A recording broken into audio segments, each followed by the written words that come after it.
Hello, hello! Welcome back to another stream. Hope everyone's having a good day. Happy New Year's to everyone. Today we're going to be playing the Great Ace Attorney Chronicles. It's been a while, so, as I recall, we caught a certain Mr. Shamspear stealing from the Heat Company. So now we're being warranted another investigation. Nothing else to say on that. As for the rest of the week, Friday is going to be, More Heaven Will Be Mine. And then, our weekly IDV rank stream will be on Saturday. Enough about that. Let's get going. Let's get started.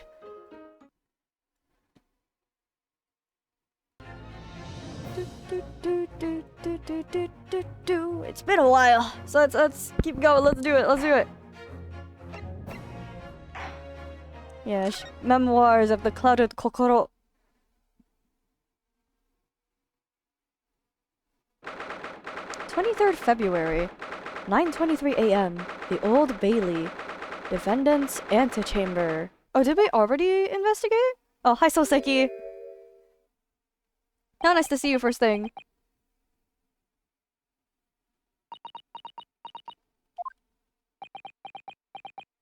Everything good? This is it then, Mr. Naruhodo? Yes, it's time to put an end to the show. Oh, we don't get to investigate.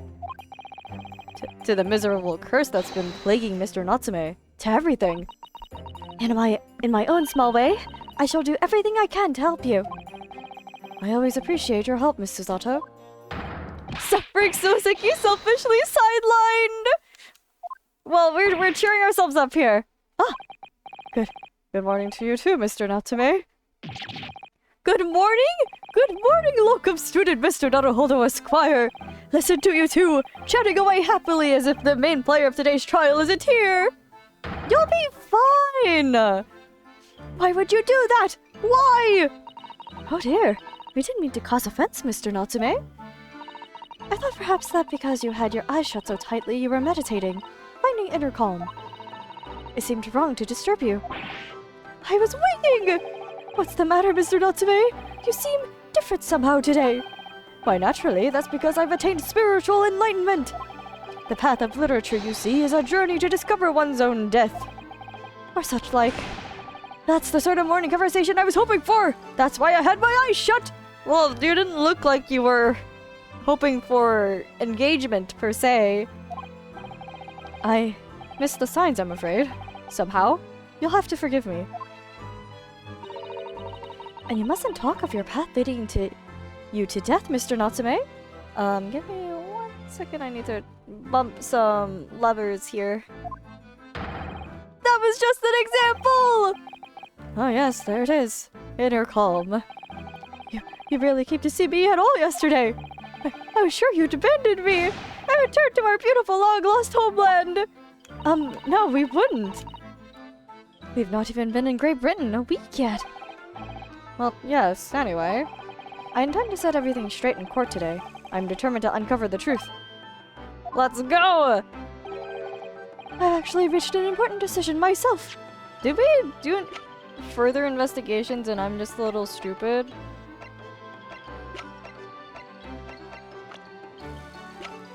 No, it doesn't look like it.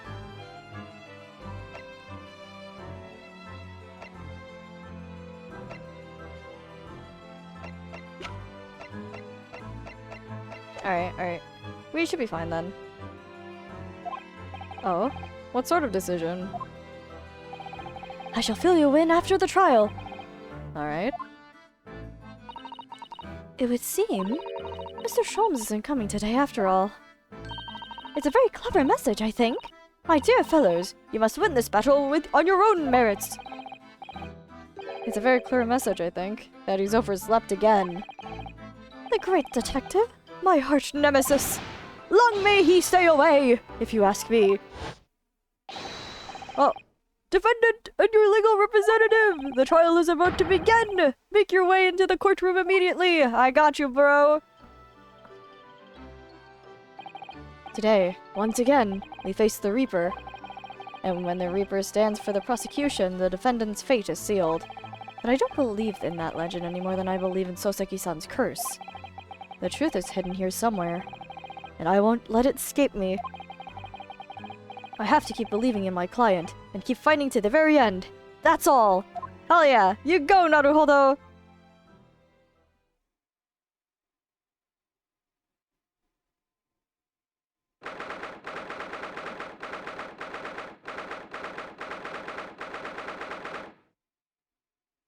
Alright. Old Bailey courtroom. Bop! Bam, bam. In the name of Her Majesty the Queen, I hereby declare this court to be in session. I call upon the counsels for the prosecution and defense to declare their willingness to proceed. The prosecution is ready. Yes, the defense is ready! Alright, we're back in it! Very good. And I now call upon the 6 ladies and gentlemen of the jury, chosen by lot to represent the will of the people in this trial. Are you ready to proceed? I am hungry, your stream. No, please don't eat my stream! I am but a humble Ace Attorney enjoyer playing, the great Ace Attorney Chronicles. Hey, hello. Welcome into the stream. I hope your New Year's been going well. Justice will be done! You mark my words! I feel obligated to say, I feel especially ruthless on days when my hat is sitting just right. Well, this is the... Yeah, I gotta re-familiarize myself with this trial, because it's been at least a month since we played Ace Attorney. Oh, well, I wonder if you could adjust my hat for me. And please be as ruthless as you like. Chill a little bit, my buddy. Oh, yeah, you... Thieves deserve to die, if you ask me. Especially gas thieves. I've no sympathy for the man at all. Look, I said it yesterday and I'll say it again now. I don't have time for this. I've got my own problems. And the old guy, he's always here. Oh, may the Lord show us all the light here and lead his flock to a righteous verdict again today. Now, Lord Van Zeeks, what can you tell us? Oh, what'd your little detective posse find? The prosecution's report, please, for the council.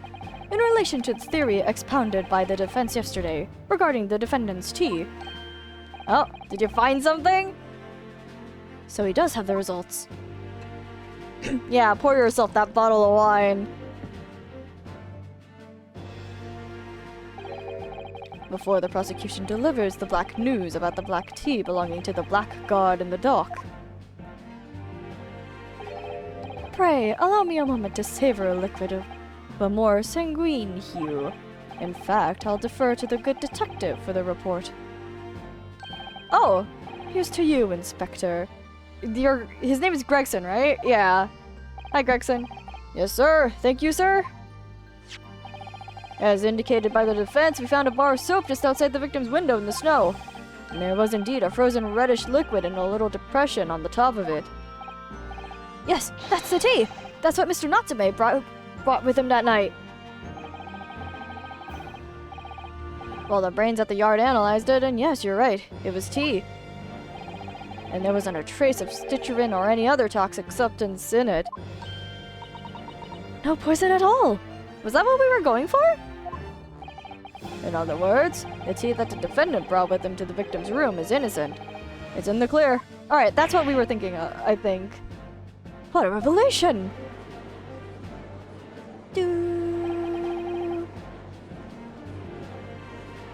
As I suspected.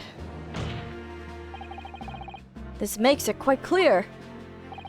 The defendant, Mr. Soseki Natsume, is right. Oh, okay. Well, you didn't even let me finish my line. My learned friend is jumping to conclusions again. A typical Nipponese reaction. What? Yes, it's true. No poison was found in the few drops of liquid recovered from the soap on the window ledge. But what logic is that? Would you take a drop from the Thames and conclude that the water in the ocean isn't salty? That's not how that works. That was not how that works. My word, the water in the ocean is extremely salty, Counsel. Exactly.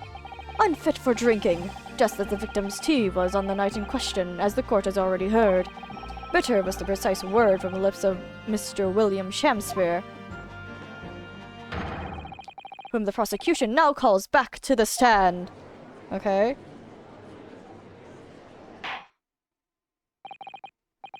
Very well. I will uphold the prosecution's request. Alright, Shamspeare's about to deliver another heaping of sham upon us. Mr. Shamspeare. Yes, it sounds like we're going to have another confrontation with our theatrical friend. I love this guy's dialogue, though. It's so fun. Bailiff, show Mr. Shamspeare to the stand. Ah, hello there, you smug bitch.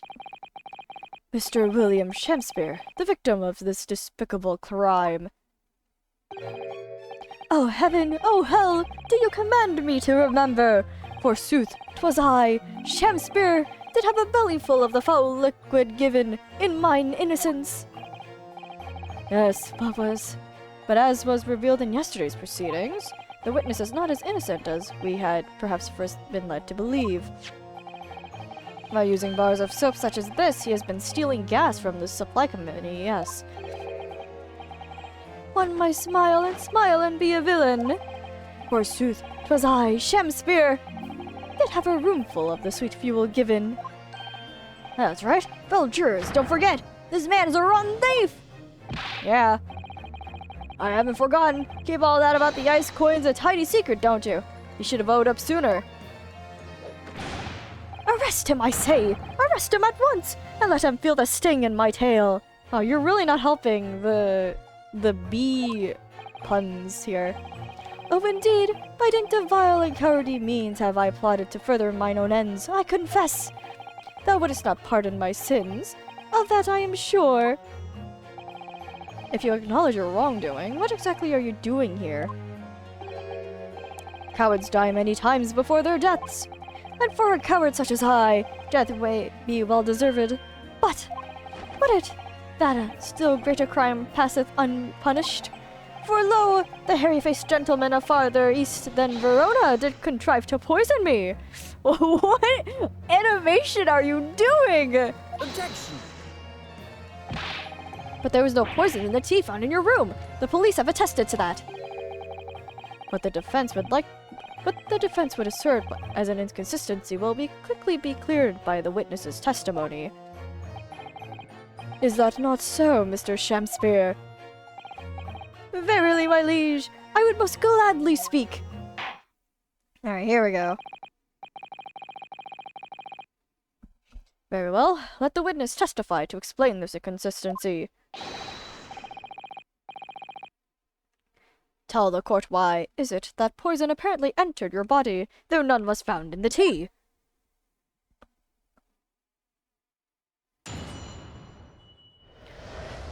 Alright, the tea inconsistency. Alright. The Japanese man did come to my chamber with tea brewed in a pot. 'Twas in my cup alone that the wicked miscreant secretly poured his wicked poison. Whilst feigning distraction in our debate, ne'er did a drop of his own drink pass his lips. That is a lie! When he departed by and by, I did use the tea that remained in his cup to make my coins of ice. Thus 'tis no surprise that poison be not found in the tea I did pour into the molds of soap. That sounds incorrect. The poison was slipped into the cup after the tea had been poured. The normal way for poison to be administered, in my experience. Quite. Otherwise, it would be disastrous if the poisoner were to mix up the cups, for instance. But no poison bottle was found at the scene. Because, quite simply, the Nipponese took the bottle back to his own room. I don't think he has that there. He had a day to do this, also. The absence of a vessel containing the poison only becomes problematic when considering suicide. Ugh, I knew that. By now it should be perfectly clear. A bar of two of cheap soap is wholly insufficient to wash the deep stains of guilt from the accused's hands. Ugh! Sirs, madams, 'tis true that I, Shamspeare, be a common thief of gas. But, listen here, ladies and gentlemen.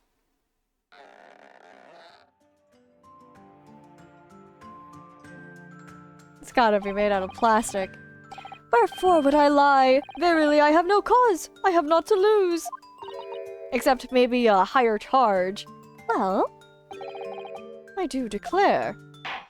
Oh, guys, please don't make me do a summation examination right at the start, I swear. Alright. Yes, my lord.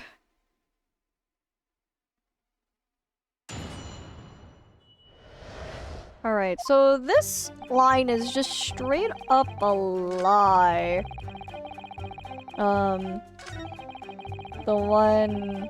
This one. I need to recheck the cups.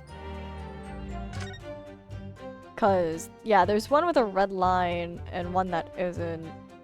But this one has an indication. So this does show that Natsume did indeed drink all of his tea. This is the tea from which Mr. Natsume was drinking. Yes, unlike the other one, the inside of the cup is completely clean. I suppose he must have drunk the contents before the tea had a chance to leave a mark. I always get put down too. Sorry, Mr. Naruhodo? Well, if you just sip it little by little, it goes cold. Clearly, I shall have to instruct you in the proper way to take tea. Oh, okay. Alright, I guess I had to... I guess that was the thing that needed to be updated. Okay, well, this is just a straight-up lie. I'm wondering if I need to press or if I can just... present this. Let me just save real quick.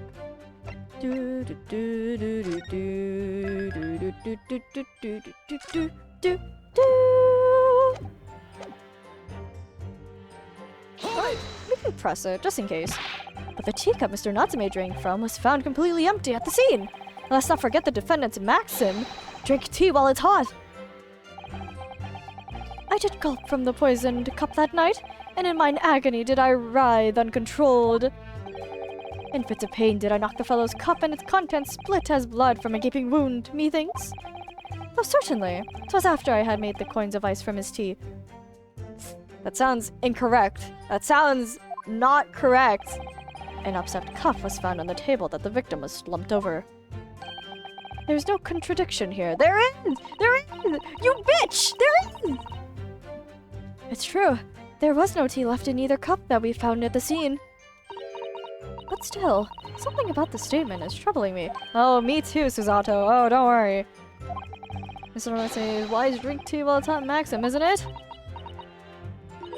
No, I'm not sure that's it. Thank you, witness. Ready to wait for the core. What is it that occupied you after your guests had left and before you drink your tea?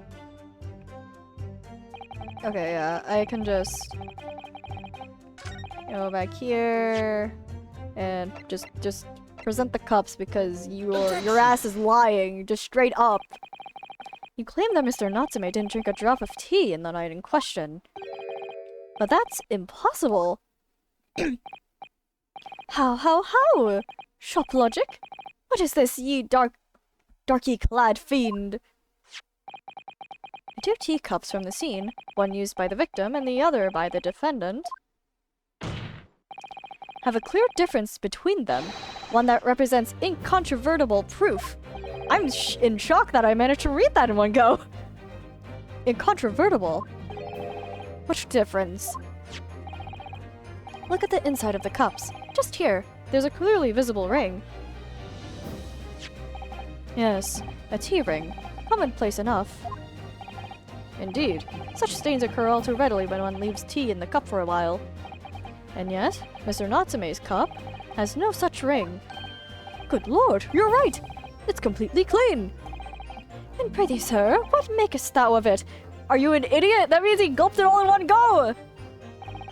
Exactly what Mr. Natsume told the court yesterday. The Japanese saying he quoted, "Drink tea while it's hot." That's right. Yes. The jittery Mr. Natsume was true to his usual self that night and drank his tea in no time. Sorry. Look at this asshole. It looks so funny. If, as you claim in your testimony, he didn't drop a touch a drop of his tea. A ring would have developed on the inside of his cup as well, after the several hours the tea was left standing. But, you are so obviously lying. In short, Mr. Shamspare, you clearly lied to the court. Yet, what? Nunnery? Objection!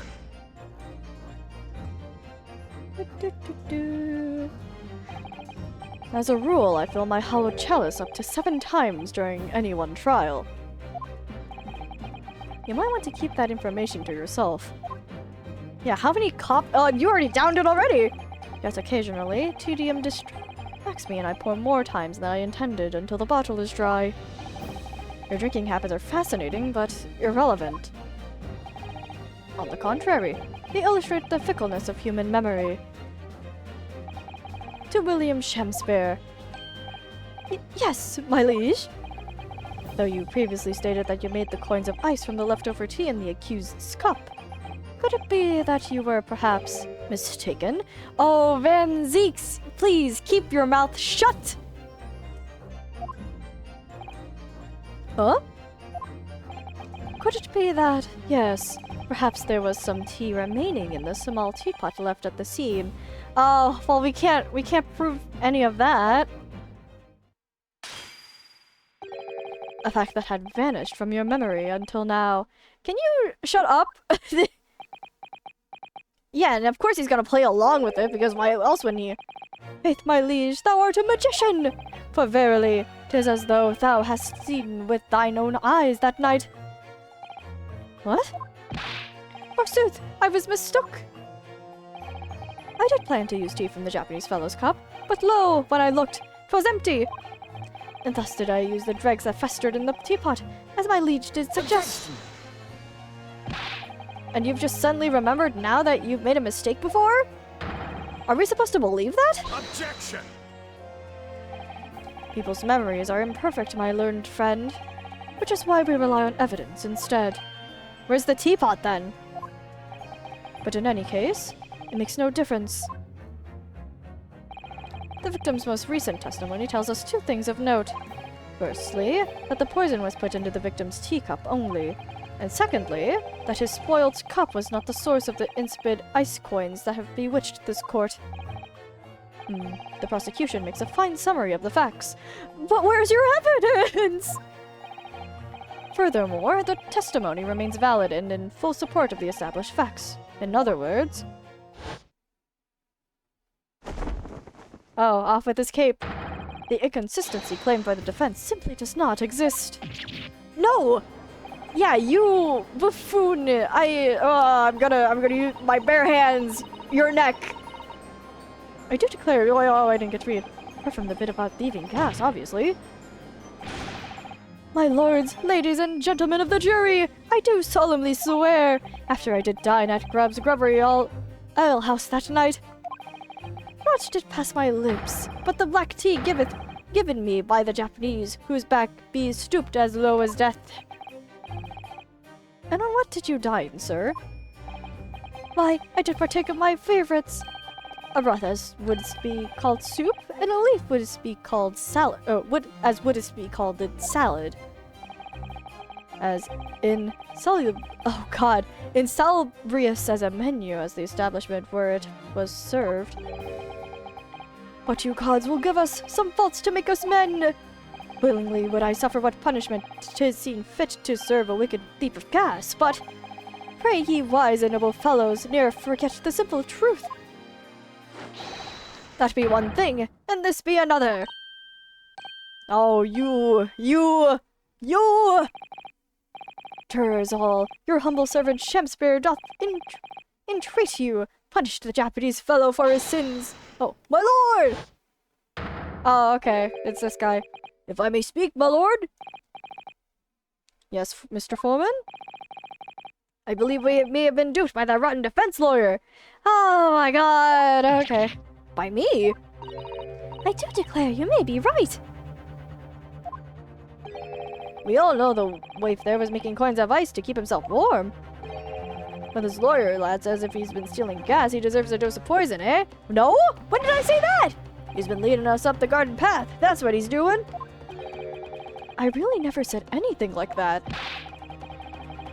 But what we just heard from the victim there has opened our eyes again.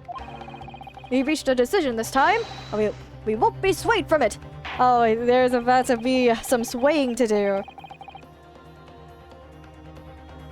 The court acknowledges the position of the jury foreman, and will duly hear the jury's findings. What? No! You can't yet! Yeah, we just started! Ladies and gentlemen of the jury, you will state your decisions now! Guilty! Alright. Guilty. Alright. Guilty. Alright. Guilty. Alright. Guilty! Guys, this has been 2 minutes! More like it's been 20 minutes. Oh, jeez, it's been that long?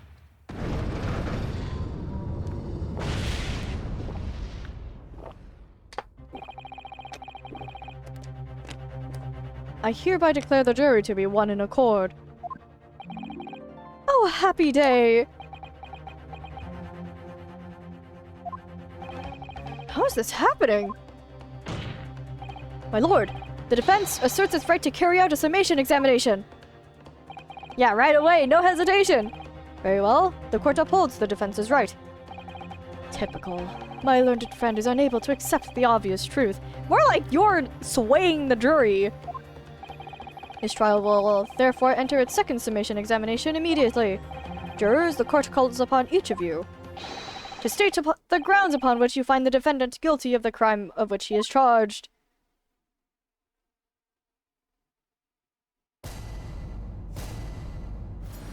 Alright. Jurors' contentions. I'm a man of logic, me, and having considered all the evidence, the defendant must logically be guilty. I do agree that gas is far too expensive. I can quite understand why the man would want to avoid paying. The stuff explodes and it can poison you. It's absolutely lethal, gases. Oh. I see. Oh, I see. Maybe, okay, so maybe Shamsphere was trying to... Maybe Shamsphere just passed out from gas poisoning. And that's why it's like a locked room mystery. Oh. Gas doesn't come for free. It costs a fortune to deliver it around the city and maintain the pipes. Oh, excuse me. Truth be told, the tea my wife serves up for me is a little sketchy at times. Why would you say that?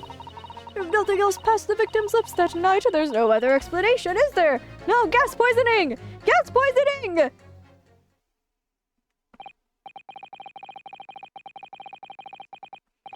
I do feel that perhaps personal opinions about gas and its supply has influenced decisions somewhat. But never mind. No, you really should mind. Yeah, I agree. The truth is, our counter-argument wasn't as unsaleable as we'd hoped. Mr. Shamsphere was poisoned. There can be no doubt of that. And how are we supposed to turn this around? I think we need to establish the method by which Mr. Shamsphere was actually poisoned. Our only hope is to demonstrate that to the court incontrovertibly. But that's surely impossible at this stage. Oh, buddy, are you aware of the dangers of carbon monoxide poisoning? If we don't manage it, though, Mr. Natsume will be found guilty. No delays, counsel. Proceed with the summation examination. All right.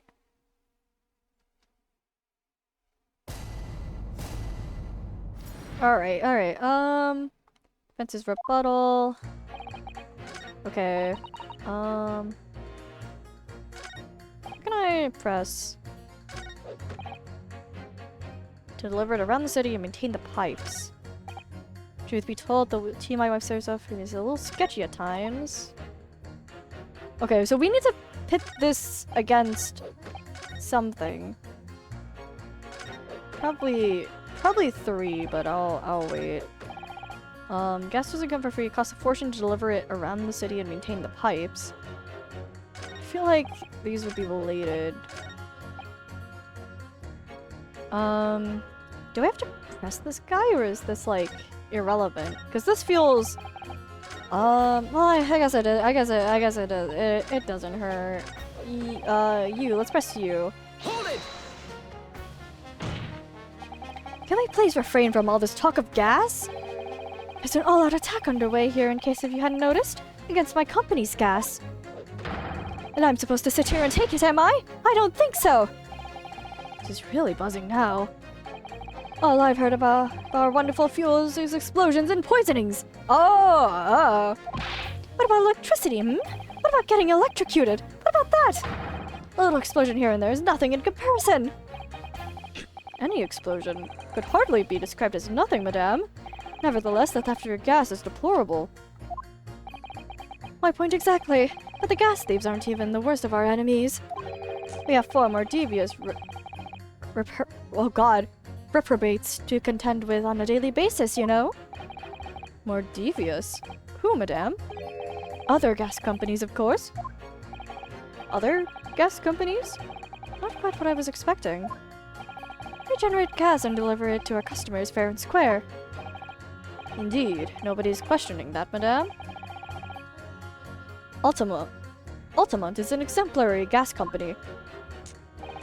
But there are other unscrupulous gas companies here in London that don't even have any gas at all. What? But if they don't have any gas, how do they go about selling it to people? Oh, they steal it from you people. You wouldn't think it possible, would you? But they steal our gas, you see, and sell that. They steal your gas? Oh, no, there's such a thing possible. Gas company like ours deliver gas to people's homes via a network of pipes. But these devious reprobates secretly disconnect our pipes and divert our gas into their own rotten pipes. Then they make a contract with the household supplied by those pipes, and take money from precious gas that's rightfully ours, without us even knowing.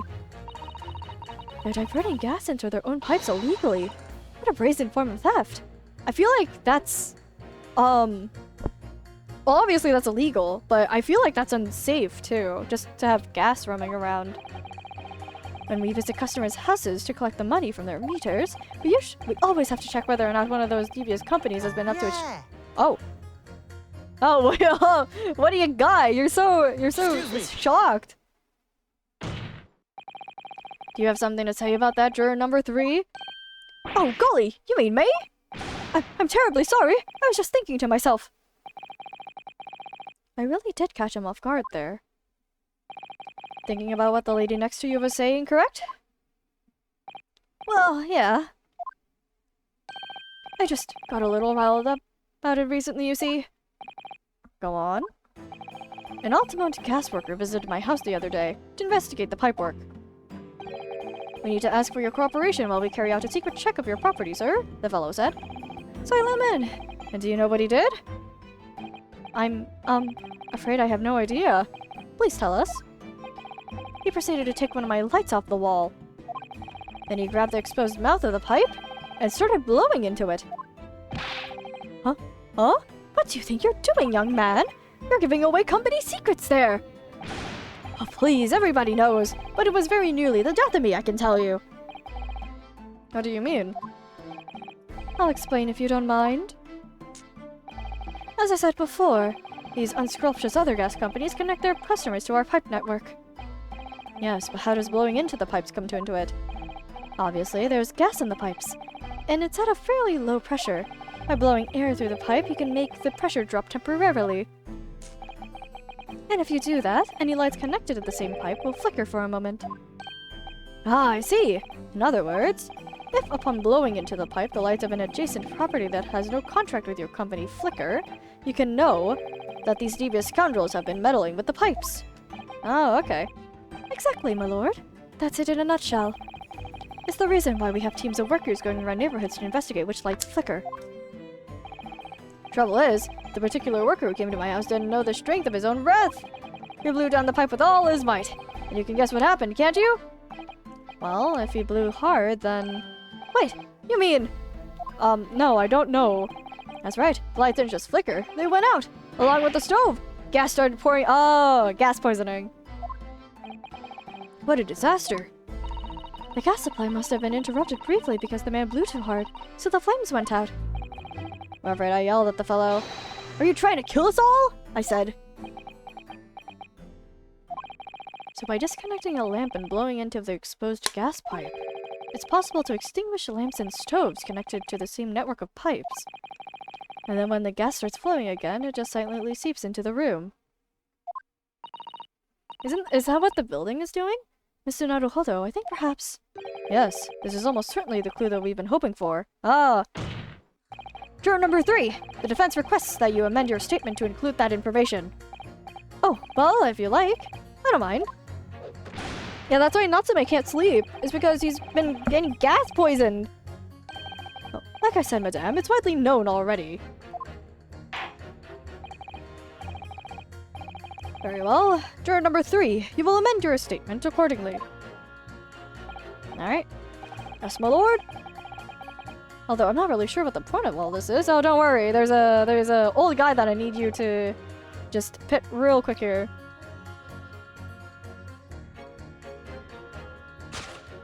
Probably this, right? Wait, yeah, this old guy. If nothing else passed the victim's lips that night, there's no other explanation, is there? Except there is, because they're the gas poisoning. Although, is it this one?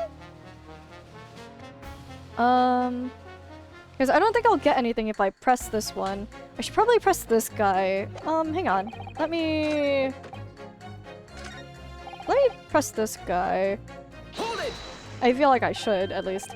You mean it's poisoned? That's right. It's happened a tidy few times now. This is most troubling indeed. It's always days like this one when I don't get any wages. I get in at tea time, see? And I see her doing it, my wife. She gets that dubious look in her face and she slips some white powder into my cup. And you drink it anyway? Is she slipping in just salt? I was brought up proper, I was. If someone gives you a cuppa, you drink it. And what happened to you? What did it taste like? It was god-awful, believe you me. Salty as hell. Yeah, she's just putting in salt.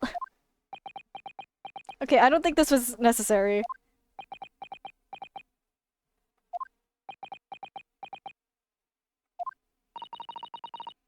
Then I think perhaps what your wife put in your tea was salt.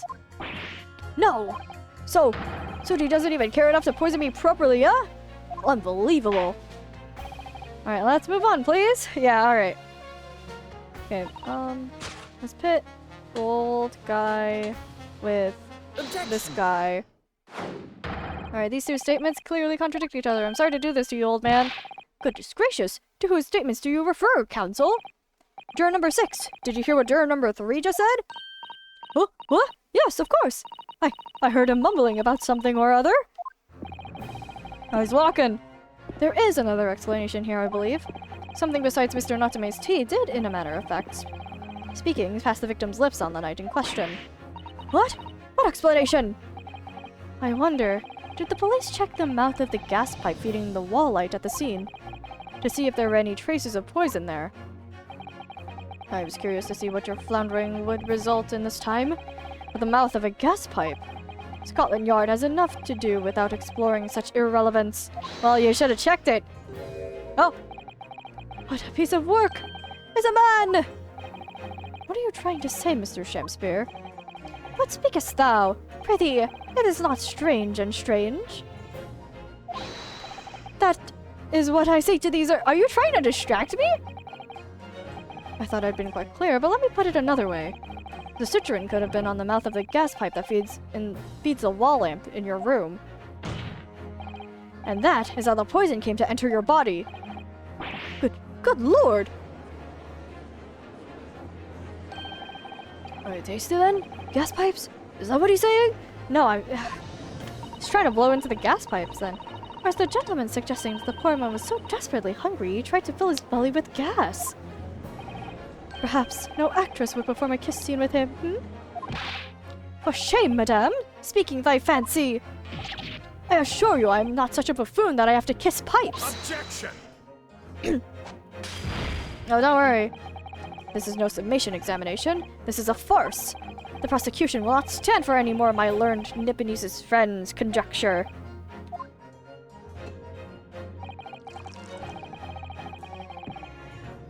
To begin with, the lamp in the victim's room is high on the wall. In order to have placed his lips to the pipe that feeds it, he would have to be a contortionist. These are empty assertions. There's no possible proof that the man did as you say. Attention. It's true. I have no proof that Mr. Shamsford put his lips to the pipe. However, I can say with some certainty that on multiple occasions, Mr. Shamsford has been doing something in front of that lamp on his wall. Oh, is this? And I have evidence to prove it. No, hold on, give me 1 second. Oh yeah, the handprints right here. The weird handprints. Yeah, what was he doing there? Ah, alright, you got our attention, lad. I'd like to see how you can be so sure of yourself. So would I. Let's see this evidence then. Now that I've got the jury's ear, I need to make this opportunity count. This is the proof that, time and time again, Mr. Shamsford stood in front of his gas lamp. It's this one. Handprints on the wall. What the? These are... wait, what are they called? Yes, skin prints that were found at the scene. Skin prints, Counsel? I've never heard of such things. They're called fingerprints nowadays. The Justice Ministry is currently asserting whether or not to permit fingerprints as evidence in court, however.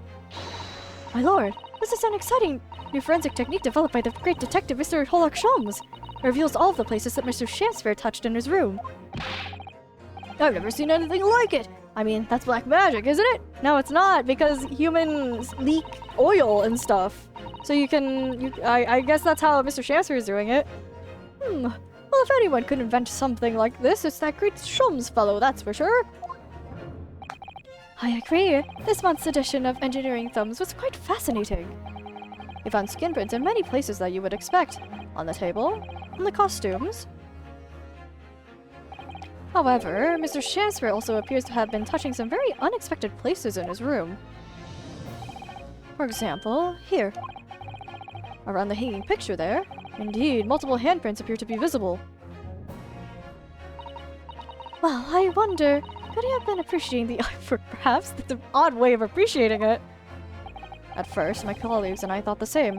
However, imagine standing with your hands where those prints are, and you would find yourself directly in front of... Duh! Yeah, the gas pipe. I don't believe it. And there's prints on there too.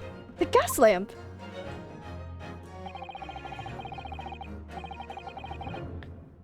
Though the reason why it isn't immediately obvious, it's clear that Mr. Shamsford has regularly been standing with his hands to the wall in front of that lamp. Has he been trying to poison freaking Soseki this entire time? Right, what have you been up to, you nut? I'd ask the court to recall juror number 4's earlier statement. Me? What did I say?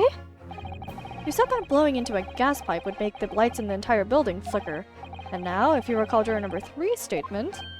What? Me now? When the gas worker who visited his home blew with too much force into the pipe, it caused all the lights in the gas stove to go out, and the gas start leaking into the rooms. Obviously, that incident was an accident. However, the simple fact is... if Mr. Shamsford were to have blown hard into the gas pipe here in his room, he could have extinguished every other lighting gas stove in the building at will. Oh yeah, cause his freaking gas has been going out every night. Crikey. Are you suggesting that the man purposely caused the gas too? Objection! Alright, what are you doing with your chalice? Whilst I acknowledge that the prosecution is required to remain silent during a summation examination, I must toast my learned friend's utter disregard for the letter of the law. What is the meaning of this, Lord Van Zeeks? This curious photograph, or whatever it is, presented by the defense, the so-called skin prints, clearly, that cannot be accepted as any form of usable evidence in this case. But it's an exciting new forensic technique, developed by a great detective! It's nothing. A mere toy developed by an amateur sleuth with too much time on his hands. What beef do you have against these people? Certainly, even research of this nature by the esteemed Mr. Sholmes cannot be recognized by the court as formal evidence. But... Oh? Please, my lord, if I may, Mr. Zato. It was not the defense's intention to submit the skin prints as formal evidence. We merely wish to present the results of the great detective's investigations of the scene. as a tool by which to explain a possibility to the ladies and gentlemen of the jury. And if the trial were to come at an end now, we should never learn the truth behind these mysterious handprints that everyone has now seen. I don't believe we can allow that to happen, and I'm sure the jurors would agree. Let's go, Susanoo! Let's go! Oh, hold it. You're right. Whether those strange handprints are a significant clue or not, it's down to us to decide. Let's go! Turn number 3! Oh yes, I do declare that the great detective's investigation results are absolutely fascinating. And I want to hear what the shady actor fellow has to say about those shady handprints. Oh, that's two. That's still not majority, though. What's the matter with you two? That was foolhardy. Well, I did say it, didn't I? And I don't like to break a promise. No, wait! You heard his lordship? It's a fair... Okay. Alright, one more. The scales are tied.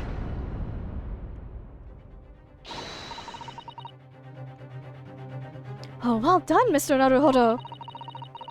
If just one more juror changes his or her mind, Mr. Natsume's trial will have to continue. Thank you, Mrs. Otto, but I couldn't have done it without you. Yeah! Props to you! Thank you for being very eloquent with your words. Oh no, it was you who identified the clue after all. This is very much your success. Aye, and you're sweating in your boots! You're sweating in your pantaloons! Why, Mr. Shamspeare, you seem to be losing your composure. Just one more juror, Mr. Naruhodo! You can do it! Let's go! Very well. Continue, counsel. Alright, I have no idea who to press next.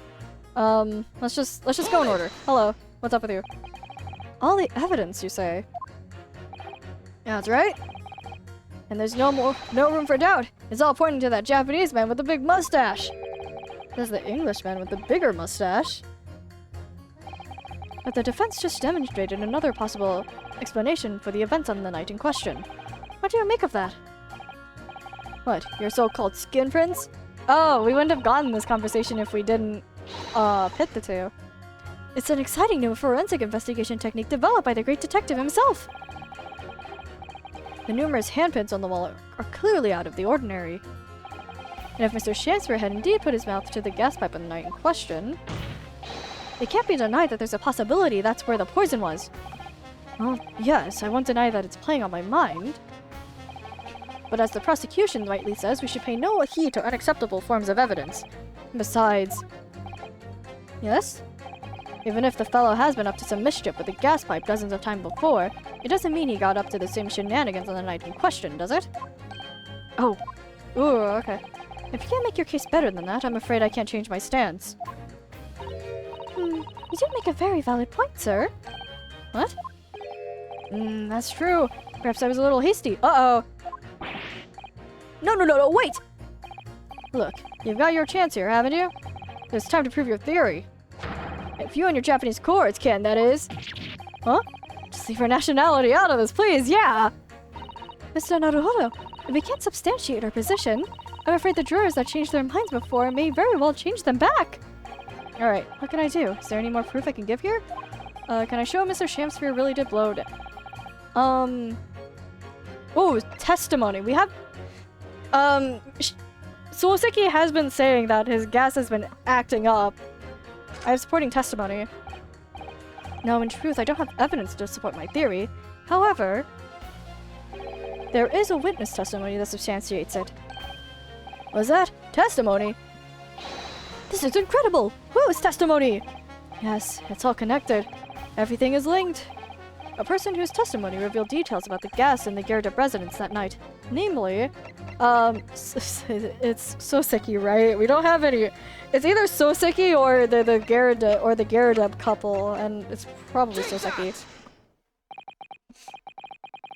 Obviously, I'm talking about the defendant, Mr. Soseki Natsume himself. The defendant? At the very beginning of the proceedings here in court yesterday, Mr. Natsume said the following. Oh, I forgot about this, not gonna lie. My lodgings! There's a whole series of strange happenings in my lodgings! Even on that fateful night it happened! When I returned from Mr. Shamspeare's room, I lit my gas stove and climbed into bed, but before long, the stove went out, and somebody tried to kill me! On the night in question, the gas in the defendant's room went out. So I asked the court, was that a mere coincidence or not? Good golly! So that Shakespeare fellow blew air into the gas pipe to make the man's stove go out on purpose? No, your horse is there. What would you do that for? Ah, he is sweating! Mr. Foreman! What is it, man? We cannot allow judgment to be passed whilst this doubt remains. It's true that I don't have conclusive evidence yet. However, you must surely agree that there is more to this case than meets the eye. Yeah, come on, switch your vote, switch your vote, switch your vote!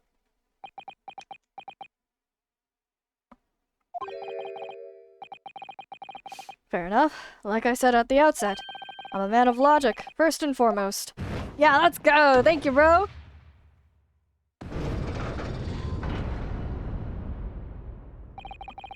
That's 4 jurors leaning towards not guilty, my lord. We've overturned the decision. Therefore, the defense calls for the trial to continue. Let's go! We did it! I'm gonna take a celebratory drink of water!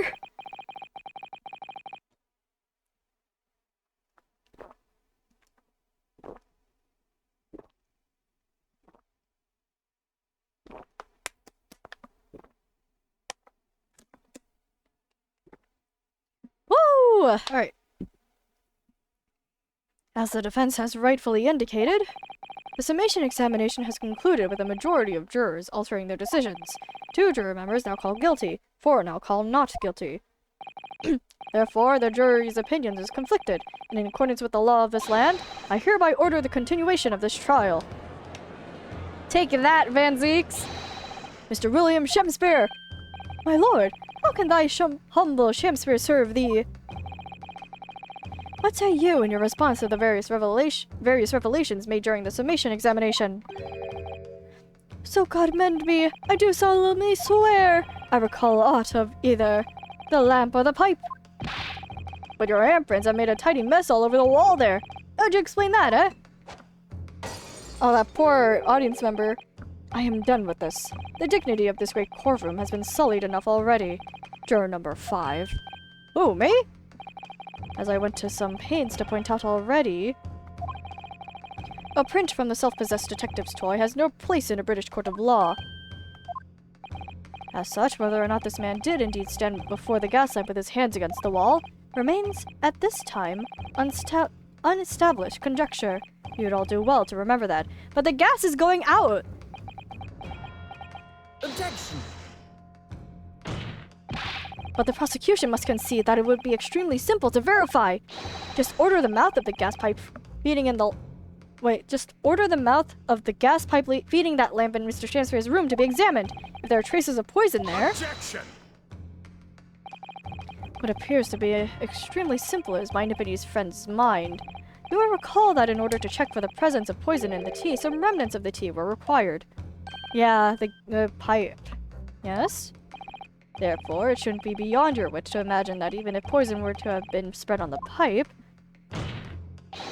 it would have completely evaporated by now, making any analysis impossible. I didn't think of that! Scary! In any case, counsel, I fail to see what could possibly have motivated the man to do as you describe. Why on earth would this fellow have wanted to blow air into the gas pipe where he lived? To kill someone, obviously! There's only one possibility that I can think of, and that is... to use the leaking gas to commit murder!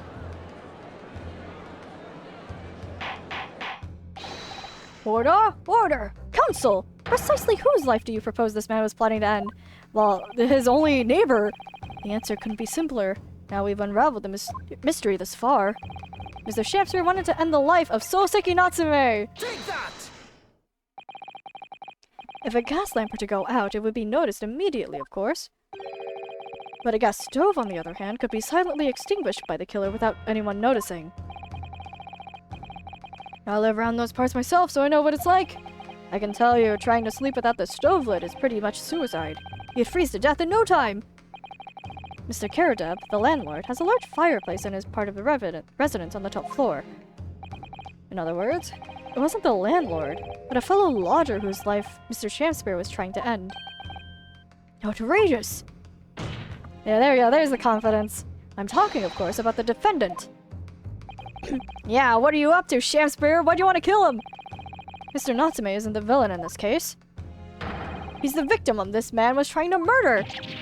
Good gracious. Objection! The accused is actually the aggrieved. Interesting. However, the fundamental facts of the case remain unchanged. Namely, that the accused is the aggressor here. What? How can you still claim that? Let us indulge your fancies for a moment and assume that there was indeed poison on the mouth of the gas pipe. The question that then arises is who put it there? It's not that there was poison, it's that there was gas leaking and he just like slumped from gas poisoning. The only logical conclusion is that the person responsible was aware of this man's trickery with the gas supply and his intent to kill. Yes, that would indeed seem logical. If the assailant were unaware, how would he or she have known to lace the end of the gas pipe with poison? So now we must ask, how could anyone have known of Mr. Shamspear's murderous designs? Ah, you mean to suggest? Naturally, the sole possible answer to the question couldn't be more obvious. Only the man whose life was being threatened could possibly have known. What? In other words, the person who put the poison on the gas pipe, and what was a clear retaliatory attack. Can only have been the accused, Mr. Soseki Natsume.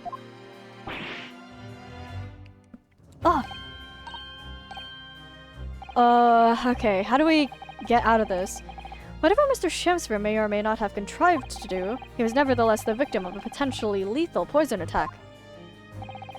And the only person who could possibly have perpetrated that attack is the accused, Mr. Natsume. Do we have... like...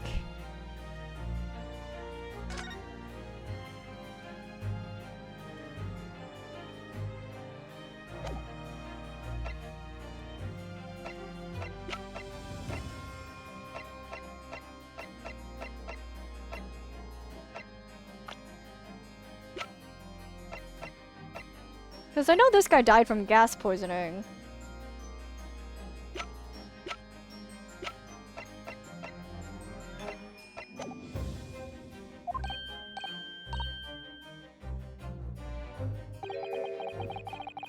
The defense counsel's theorizing has failed to avert suspicion from the accused. Far from it.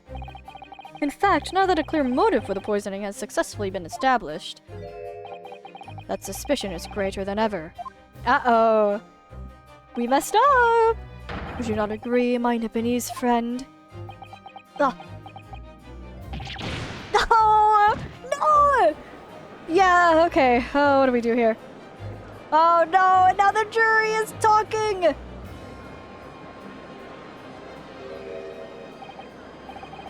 How did you manage to turn that around on me so rapidly? Mr. Naruhodo, you must respond! Otherwise the members of the jury may very well change their leanings against us again. And this may be our last chance to gain the advantage! What advantage? Well, it would seem that somebody put poison on the gas pipe in Mr. Shamspear's room. So I must name that person now and absolve Mr. Natsume of guilt! You mean, name the true culprit? What true culprit? Huh? I know it might sound impossible, but if we fail to do that, I have no doubt that Mr. Natsume's fate will be sealed once and for all! Oh, I'm kinda... I don't know what we're doing here! As it happens, one possible culprit does come to mind. The evidence, the poison, it's all pointing to a particular person now. The prosecution calls for the jury to consider their leanings again. I trust you'll make the correct choice this time, Mr. Foreman. Oh, don't worry. We know exactly what... Nah, yeah, there we go.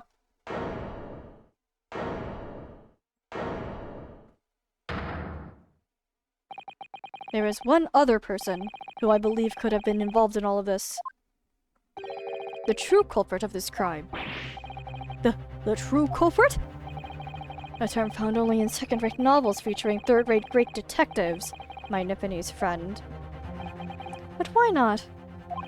This farce has gone on for so long already, I see no reason to cut it short before its disappointing climax. Thank you. Tell us, my learned Nipponese friend, what is your latest theory? Who is the so-called true culprit of this crime? I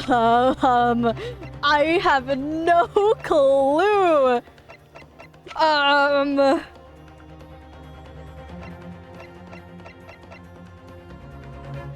Can I check my evidence? I have no clue! Well, whatever it is, I can determine it from here. This guy died from gas poisoning. If we assume that, and like he roomed there originally, so let's assume that the love of his life wanted revenge. That's the only theory I've got. I'm sorry, Olive Green. The name of the person responsible for the poison that afflicted Mr. Shakespeare is, I believe, Miss Olive Green. Miss Olive Green? Miss Olive Green. I do feel as though I've heard that name in recent past, Council, but I don't recall where. Miss Olive Green? The woman from 6 days ago. Yeah. This lady. The victim in the recent case of stabbing on Briar Road.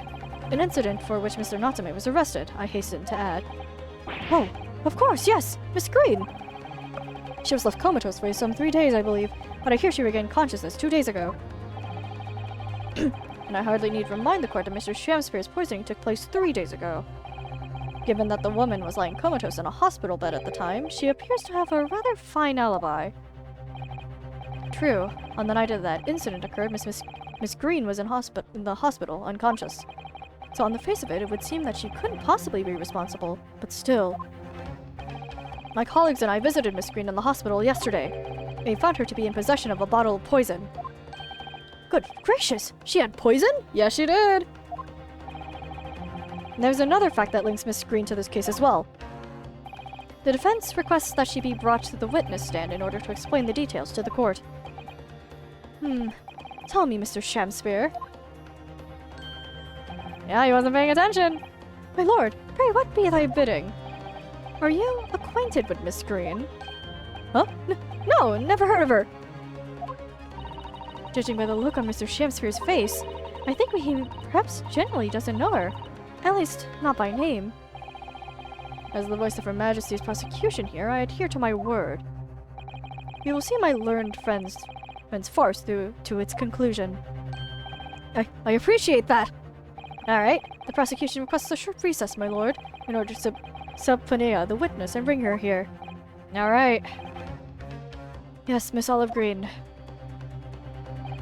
Indeed, my lord. 1 hour should be sufficient. Alright. Very well, I grant the request. Excellent. I hope. Alright, we got one more chance. The defense has made a most extraordinary accusation, I must say, but at the present time, I feel the prosecution's argument remains largely uncontested. Accordingly, I'm afraid the defendant and his culpability remain the sole subject of this court's attention. Thank you, counsels. We reconvene in 1 hour. The court is adjourned. Alright, let's see.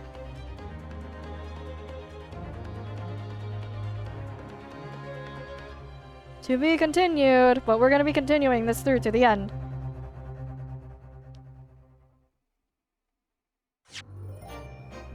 Up, let's save. Trial part 2.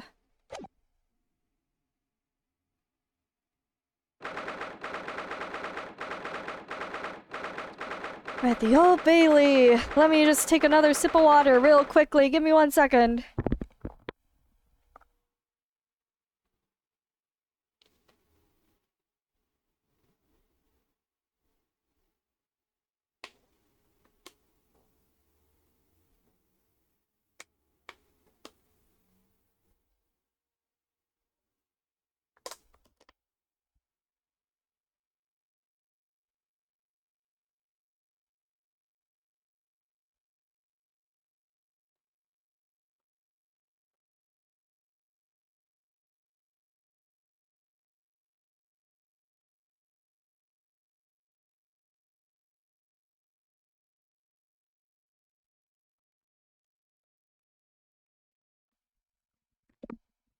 Oh, alright.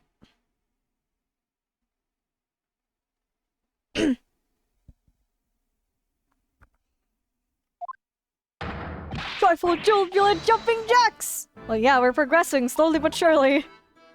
Oh, Mr. Natsume, I'm so pleased for you. Locum student Mr. Naruhodo Esquire, and non-locum judicial assistant Miss Mikotoba Esquires. Now, finally, at long last there can be proof! Proof that I'm innocent and proof that my tea is innocent. Oh, Sholmes! Good morning, my dear fellows. This is a lot of yelling. Herlock Sholmes! May you drink my tepid tea and fall forever silent! I thought the tea was innocent. Oh, Mr. Sholmes, you came! How wonderful! Please, save your derision. I know what you're all thinking. Good morning, he says, when it's very nearly time for luncheon. Your scorn is written clearly across your faces. Nobody said or thought anything of the sort. The truth is, I was determined that today would be the day. My sleep seduced me last night, I thought. Tomorrow, for once, I shall not oversleep. I'll rise early and be present in court to support my companions. Such spirited determination has a beauty all of its own, does it not? And yet, he overslept. I felt that. Oh, yes. And then I began to muse on the subject. Why do people oversleep? I queried. Why, time after time, do they make the same foolish blunder? The answer came to me at once. It's so delightfully simple. People oversleep. Because they sleep. Well, is that not an astute insight to the matter? Oh, yes. Upon which realization, I attempted an experiment. I didn't sleep a wink all last night. And the results? By first light, I was exhausted and begun to be assailed by fits of drowsiness. Shocking. And so the conclusion of last night's experiments is this. A good night's sleep is quite simply essential. Well, yeah, I would hope so. Yes, I think most of us probably knew that already. What others presuppose I prove by experimentation. That, my dear fellows, is the scientific method. Ah, yes, and one more thing. Do you remember this? Oh, you got it! That's the bottle she had in the, the hospital. Yes, of course. It's the poison that Miss Green was about to drink at the hospital yesterday. Oh, you didn't manage to... It was a laborious task as the bottle was near empty, but such inconveniences do not hinder Sholmes. I managed to confirm that it contained stitcherin. Let's go! So I was right. Perhaps. Though of course such circumstantial evidence doesn't prove Miss Green's guilt. I shall leave the bottle in your care now. But licking the inside of the neck is not recommended.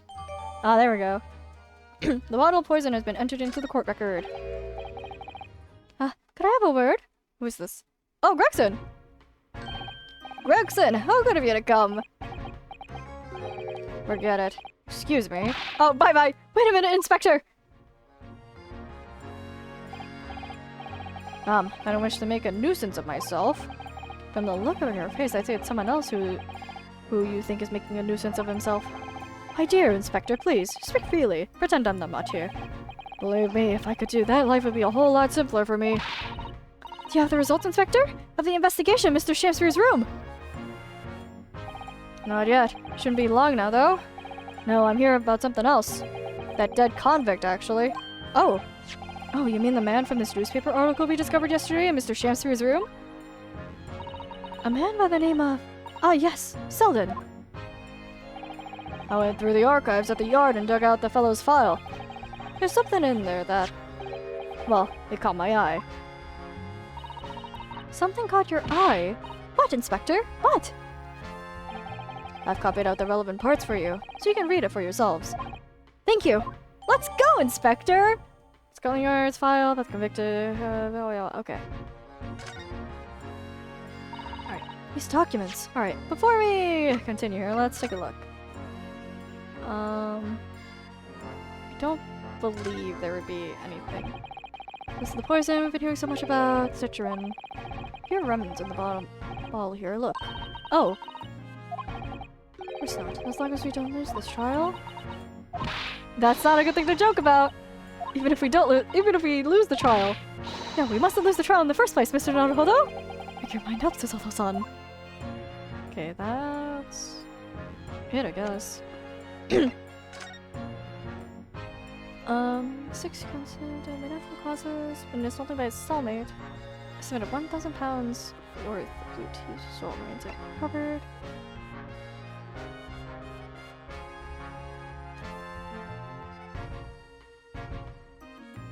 Bum bum. Bum bum. The estimated 1,000 pounds of loot he stole remains unrecovered. Okay, this doesn't really have anything.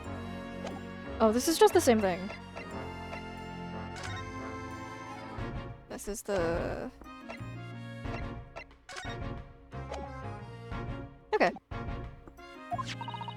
Include the details that were in the newspaper cutting that we found in Mr. Shamspeare's room. Oh, was he trying to find the treasure and that's why the handprints are on the wall? I'll rearrange everything in the court record so we don't have duplicate information. Oh, thank you. Why are you giving us a copy of this important file, though? Well, you're the ones who turned up the clue in the first place, aren't you? I'm just making sure things get handled in the proper fashion. Oh, thank you! Oh, yeah, you did! Oh, Scotland Yard's workings are so wonderful! Indeed, my dear fellows, and the inspector here is a shining diamond in his crown! A shining diamond? In the rough, maybe. Look, I just don't want to be beholden to a lawyer, that's all. Alright, bye, Tobias. You're pretty cool. Also for the defense of the defendant! It's alright, it's time. So, make your way into the courtroom. Oh, did she also... yes, she did, okay. Well, I shall leave you then. I'll be listening with interest from the public gallery. Not nodding off at all. Certainly not! I doubt that. Thank you, Mr. Sholmes. I'm rather tired of seeing Mr. Mustache in floods of tears, personally. So, the best of luck to you. Welcome, student Mr. Naruhodo, Esquire! Yes, Mr. Natsume? It's time, isn't it? Yeah, time to decide your fate. Time to get you out of this courtroom. Yes, this is it. Miss Olive Green and Mr. William Shamspeare. This is going to be the final battle. Alright, here we go. I won't really have saved Sokuseki-san until I've exposed the whole truth of everything that's been going on. But it's all coming to a head now. You can do it, Ryunosuke. You have to! Alright.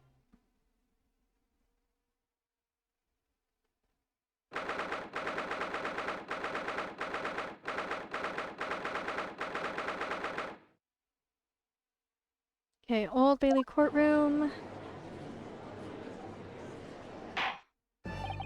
In the name of Her Majesty the Queen, I hereby declare this court to be in session again now. Before the recess, we heard a most startling accusation from the defense, namely that the victim of the case we heard here only a few days ago is the true perpetrator of this incident.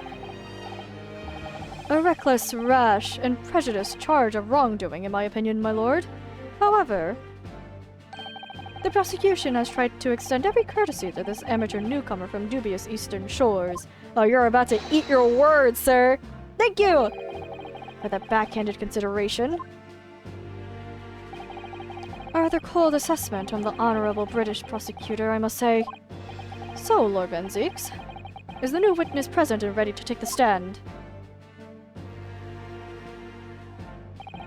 Ready and waiting in the witnesses' antechamber, my lord. Alright. Time to see what you were up to. Very well. Bailiff, bring the witnesses in! Oh, she's painting! Witnesses, state your names and occupations for the court, please. William Shamspeare, my liege. For mine occupation I can say only that I be a tragic victim, to be pitied. Certainly, I'm currently unemployed, in other words. I'm Olive Green. I'm a fledgling artist. Well, no. Not a fledgling, really. A hopeless failure who's too weak-spirited to admit she has no talent, I suppose. Maybe. Also currently unemployed, in other words. Oh. Oh. Ryunosuke, how do you know these words? What a... Courtier. Mr. Shamspeare? My lord, I am thy humble servant. I'm afraid that you are no longer merely the victim in this affair. The possibility has been raised that you are in fact the assailant, intent on taking the life of your fellow lodger. The parts you have played in this whole business will be thoroughly scrutinized, I assure you. I would for not else, my lord. And Miss Green. Yes? You're aware of the reason you have been summoned to this courtroom today, I presume. Oh, she's sweating a bit. Yes, the officer did explain. Oh! He said I poisoned this ridiculous buffoon. And? Do you accept the charge, Miss Green? She's silent. I don't know anything about any poisoning. And I don't know anything about this man. Come, lady. Die to live. Verily, I know not thy prickly, pea-pigmented personage. Oh, maybe they... Okay, maybe they don't know each other, and it's just that she wanted to kill whoever was the fellow lodger who had been tampering with the gas. So she doesn't... They don't actually know each other, but they know... But she is targeting just whoever was there, I guess. That being to ascertain whether or not Miss Green has any involvement in this affair. It's all very strange. Very strange indeed. Why would you expect success? Oh god! Why would you suspect me? I barely ever go to the East End anyway. So it happens that I passed by that neighborhood 6 days ago. That's all. And on a night this man was poisoned, I was still in the hospital fighting for my life. Yes, having been unfortunately caught up in the incident on the street outside of the Garradeb household. Yeah, you got stabbed. An incident that rendered you unconscious for some 3 days. I was struck in the middle of my back by a knife, through no fault of my own, and now I'm under suspicion? What other irrelevant things might I be suspected of? It's all very disturbing. Your energies may be better spent worrying about random knife attacks, I feel, Miss Green. At this point in time, all that appears to connect you with Mr. Shamsu's lodgings is the Briar Road incident of 6 days ago. That's why. We would like you to testify formally now about exactly what happened. Oh no! The incident 6 days ago? You mean you want me to relive that awful accident? I feel like there's not much to relive, per se. She noticed a book being tossed out of a window, leaned down to grab it, and then a knife followed suit. And of course, we will be interested to hear from you about your movements that day too, Mr. Shamsphere. Huh? But what happened 6 days ago has nothing to do with me being poisoned. Let us proceed then. The witnesses will present their formal testimony to the court. On the subject of the incident that took place on Briar Road the evening of the 17th of February. There we go. Alright, here we go, you two buffoons. It was 6 days ago, at about 5 p.m. I was walking along the snow when I was suddenly stabbed in the back. Coincidentally, it happened to be just outside the house where the men in this case have their lodgings. I was at the tavern on the eve of which thou speakst, for I had bespoke of my supper. It was the first time I'd been in the area. I had little matter to attend to, that's all. That feels incorrect. Anyway, I was admitted straight to the hospital, so I knew nothing about all this business. Didn't your significant other live here? I feel like that's incorrect. A second incident inside a week of what I believe to be aptly described as the haunted lodgings. One can only presume that this is a most unfortunate coincidence. Meanwhile, you say you were not in your room, Mr. Shamspare. 'Twas the following morn when I did awaken that I learned of the dire events. Mary, what a commotion did the officers of the law make on the floor above mine? Miss Soseki-san was arrested on suspicion of attempted murder. As suspected, there is nothing connecting these two witnesses but happenstance. Oh, shut your trap, Van Zeeks. We'll figure it out soon enough. It's true. It does seem as though they're unrelated at first glance. But I'm not so sure. There's something lurking in the shadows here. I feel certain of it. And this is my one and only chance to expose it. Counsel, you may now cross-examine these two witnesses if you wish. Yes, my lord. Alright. I want to press number 4. I don't think I should say anything just yet. It's always good to press first before. Happen to be just outside the house, where the men in this case have their lodgings. Thank you, Shakespeare. I'd like to press because this is 100% not the first time you were in that area. What little matter, Miss Green? Please elaborate. It was nothing really. It's not worth mentioning. I think you should. If you remember, you mentioned mentioned it to us yesterday at the hospital. Oh. If it was related to the card you were holding. Right before you were about to drink the bottle. Miss Green!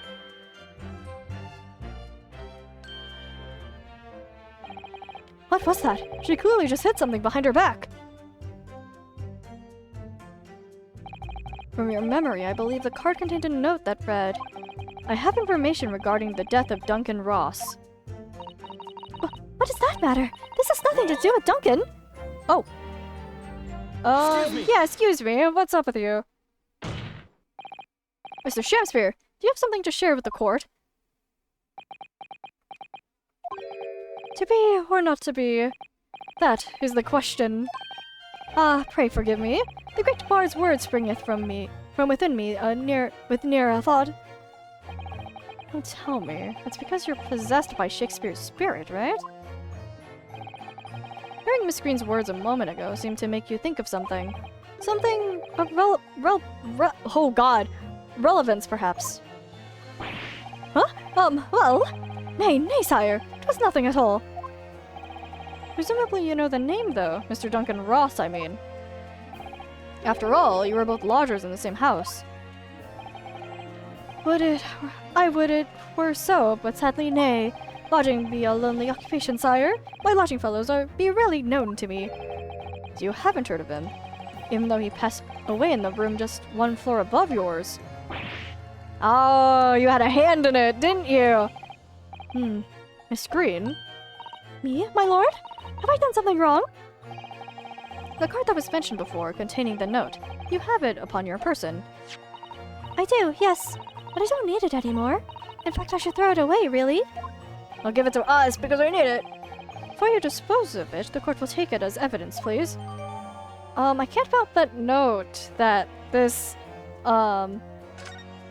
matches up with a certain something that we also have now. This was in Shakespeare's room, and this was in... Oh, I assume I can just inspect this edge, and then just be like, hey, wait a minute, these line up!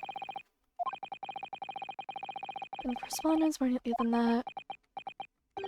Ah, what is it? The way that envelope is torn, I'm almost sure I've seen that exact shape somewhere else. Yep, you don't- the torn part! Exactly, that's it. Try to match them up. Should be exact same. They go together perfectly. This torn up end of the envelope belongs with this card. There we go. Oh, there we go. Both are updated. Alright. Alright, I assume that's all we can achieve with this. Yeah. Did I ever, like, just look at this? Okay, I guess I did. It's Duncan Ross! Now, continue with your testimony, please.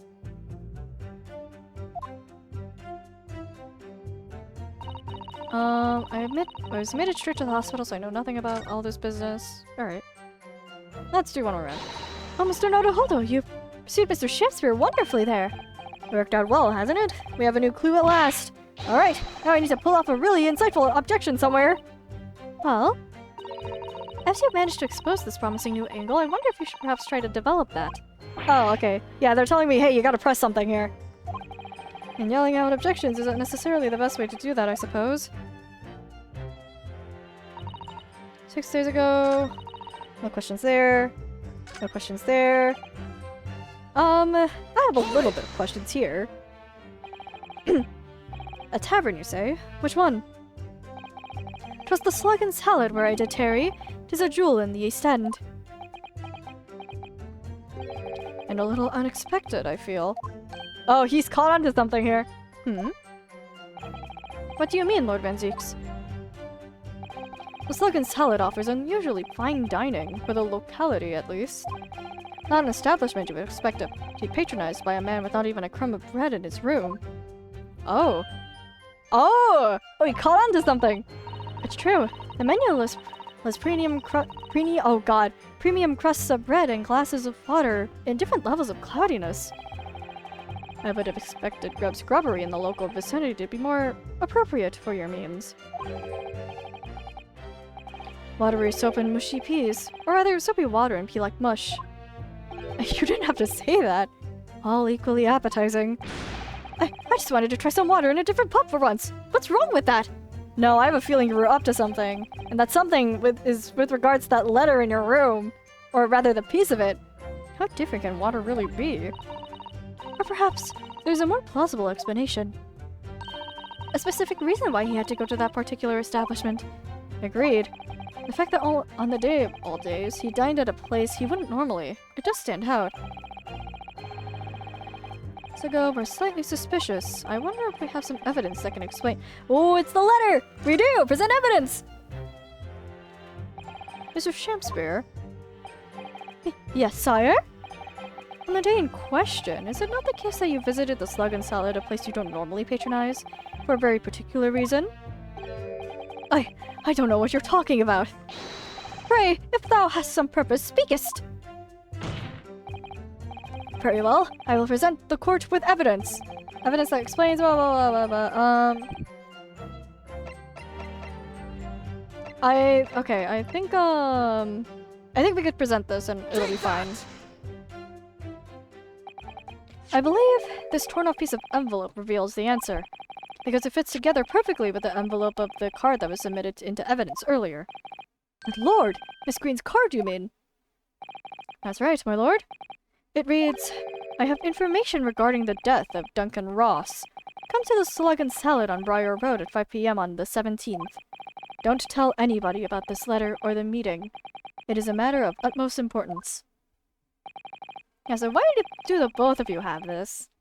Mr. Shakespeare, your actions on the afternoon of Miss Green's stabbing are exactly as described in this note.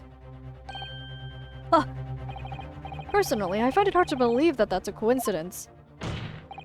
Don't you, Mr. Shakespeare? Well? Excuse me?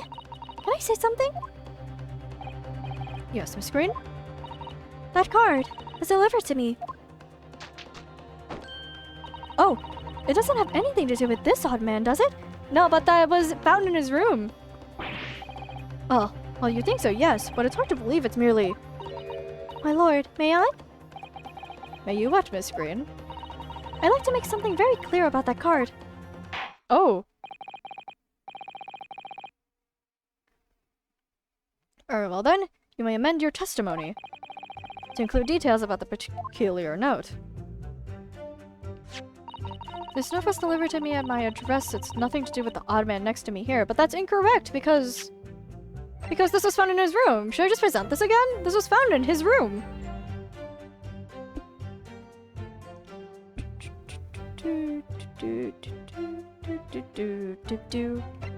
Might as well, yeah. This was found in his room. I feel like there's no reason to press this because we have evidence. The day before the incident, exactly 1 week ago now, this note was delivered to your address, and upon carrying out the instructions in the note, you found yourself in the hospital. Yes, I did. It's terrible, everything that's happened to me. Yes, it is terrible. If it's all true, that is. Uh-oh. Oh, was she on the way back? What do you mean? Miss Green, have a look at this, please. It's the torn off end of an envelope. Oh, is it? And it so happens that it fits together perfectly with the envelope of the note you received. Where did you find that? In Mr. Shakespeare's room. Huh? In my room? Mr. Shakespeare? Do you perhaps remember this note from somewhere? Well? He does.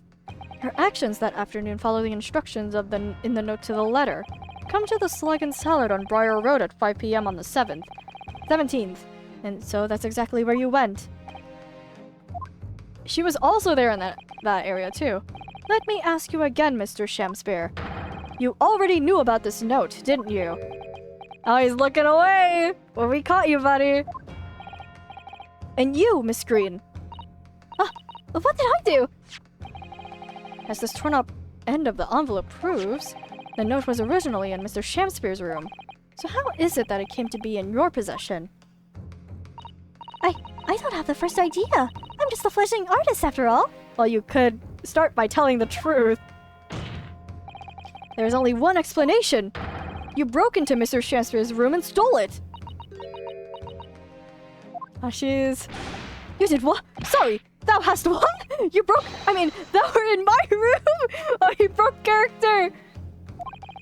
What on earth do you want with me? Yeah, he doesn't know her, but she knows him. Okay, that both witnesses need to testify again.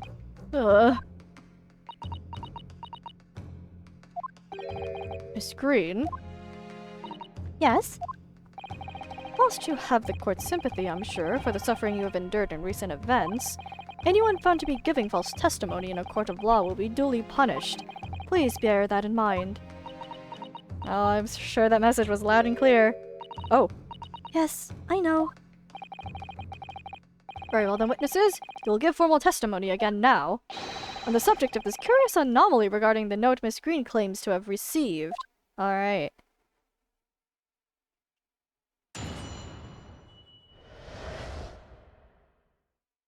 Anomaly of the note. I do remember now. 'Twas a week ago. Peradventure, that note was delivered unto me. On the day Oh God! On the day writ therein, I did tarry a long hour at the Slug and Salad, yet nobody came. Thereon, on the evening, I shared the company of the Japanese fellow. I did see the note had vanished. I don't know what you mean. You think I snuck into this man's room, do you? Why would I? I can point out the villain here, and as for that torn-off piece of the envelope, I don't know anything about it.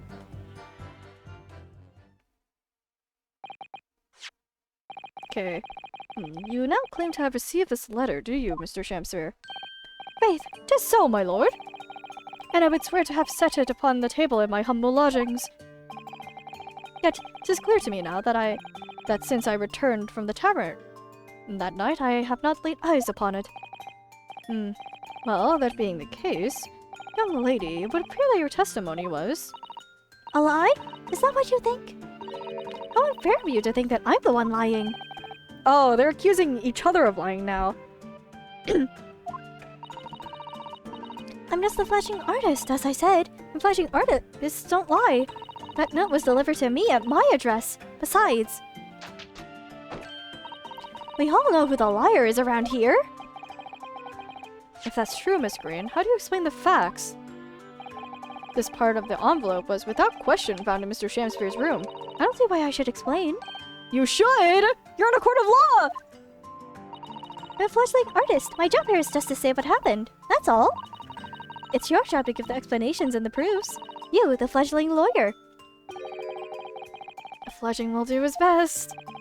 Evidently, my learned friend's cross-examination is our only hope of learning the truth. Oh, Van Zeke's like, I don't know what's going on either. You gotta do it for us, bud. Well, counsel? I'm ready, my lord. Very well then, the defense will now proceed with the cross-examination of the witnesses. Alright. Mr. Green did clearly break into Shamspear's room, there can be no question of that. And that's how she acquired the note. Two facts are starting to lead me to a possible explanation for all of this. And it's not a pretty one.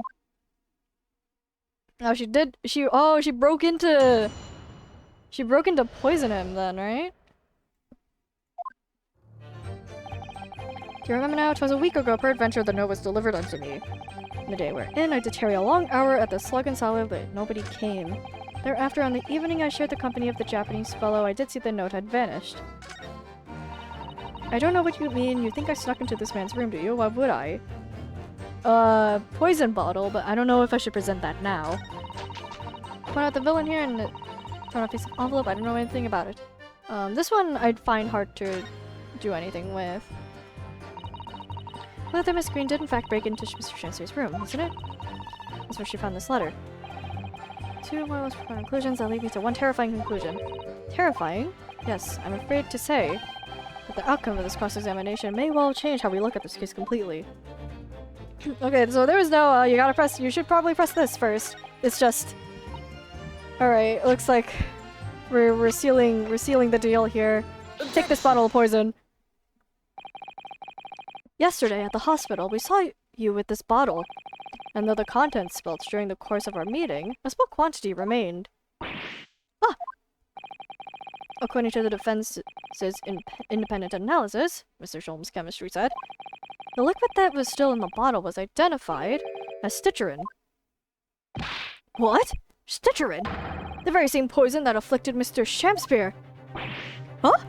Yeah, he's like, huh? I don't know anything. I'm lost now. Miss Green, you broke into this man's lodgings. For one reason, and one reason alone. To cover the end of the pipe that feeds the gas lamp in Mr. Shakespeare's room with poison. He's like, huh? You did what? Oh, strychnine? That's how you pronounce it? Oh, wait, hang on.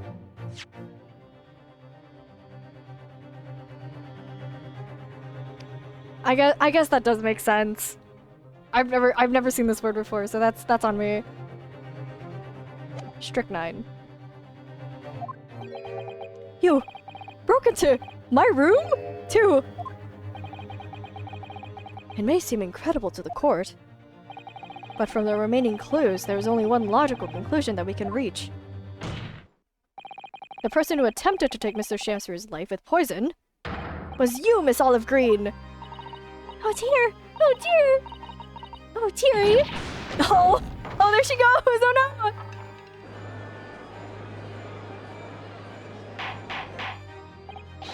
Order! Counsel, are you seriously suggesting this woman put poison on the end of the gas pipe with intent to kill? Well, yeah. Yes, my lord. There's no other way to explain the facts. But if Miss Green did indeed set this... Oh god. Odious? Odious trapped 6 days ago, and the victim had put his mouth to the pipe that very evening as expected. The attempted murder would have happened 6 days ago, surely. Well, that's a very good point. Perhaps not, my lord. I beg your pardon? Oh, he's helping us! Let's go! Thank you, Van Zeeks, for seeing the truth now.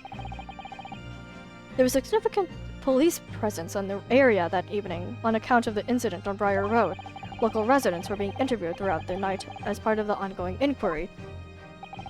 A circumspect criminal would likely have chosen not to carry out any wrongdoing at that time. Lord Van Zeeks? And of course, the following morning there was more activity at Mr. Shakespeare's address. More activity? Ah, yes!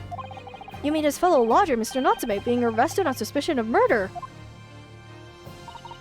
That's right. And as the defense has already proposed, Mr. Shakespeare was meddling with the gas in the pipe for a very sinister reason himself, to cause the gas stove in Mr. Natsume's room to go out, thereby asphyxiating the occupant. Well, once Mr. Natsume had been arrested, his room was under constant surveillance by the police.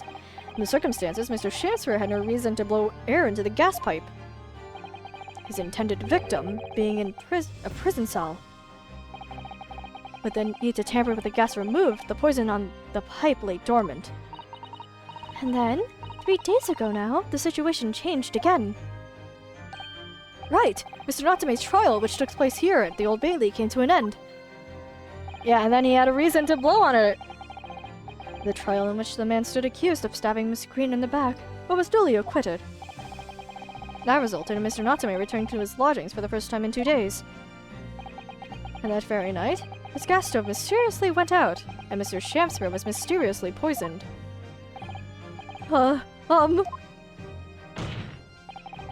In conclusion, the poison that was present on the mouth of the gas pipe had been put there in the victim's room for some 4 days earlier. Pretty premeditated, dare I say. Premeditated? Premediated? That's the word, right? That new understanding. It all becomes clear that this letter was all part of the plan. What plan? The court will recall that the note gave instructions to visit the Slug and Salad at 5 o'clock, and that the recipient should tell nobody else. The reason for those instructions are now clear. To ensure that the lodger would not be at home at the stated time. To make sure I was at home? Oh, he's dropped the character entirely. He's in shock. Exactly.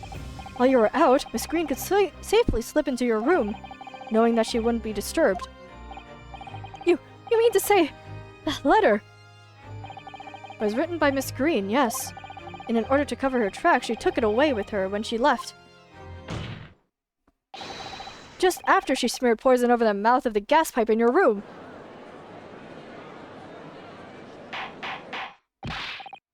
Order? Order! What do you have to say for yourself, witness?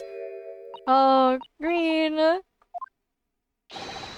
Just who are you? Why did you try to kill me? I think a better question is, why are you trying to kill a person upstairs? Miss Green's motive should be obvious. Yeah, for Duncan Ross. It's all tied up with someone whose name we've heard several times already during the course of this trial. So, that's what's behind all this. You're the... You'll share apparent understanding with the court, please, counsel. Which person is behind this woman's motive for the attack on the victim's life? It's Duncan Ross! Take that! Duncan Ross? That's right. Before the defendant, Mr. Natsume, took up residence in the lodgings at Mr. Garadev's, somebody else was renting the room. Mr. Duncan Ross. I knew I'd heard the name somewhere else. It was all over the papers a month ago, when the man died in strange circumstances at the haunted lodgings. It does ring a vague... Ah, of course, yes! I remember now! The young man they claimed was strangled by the convict's curse or some such. Sadly, my lord, it wasn't a curse of any kind, nor was it an accident. The man died as a result of Mr. Shamsper blowing into the gas pipe and causing gas leak into the room. It was murder, plain and simple. Ah! Oh yeah, we caught you now, buddy! Oh, uh-oh. Well, what do you know? The world is so unfair. Curses, curious deaths. That's all people care about.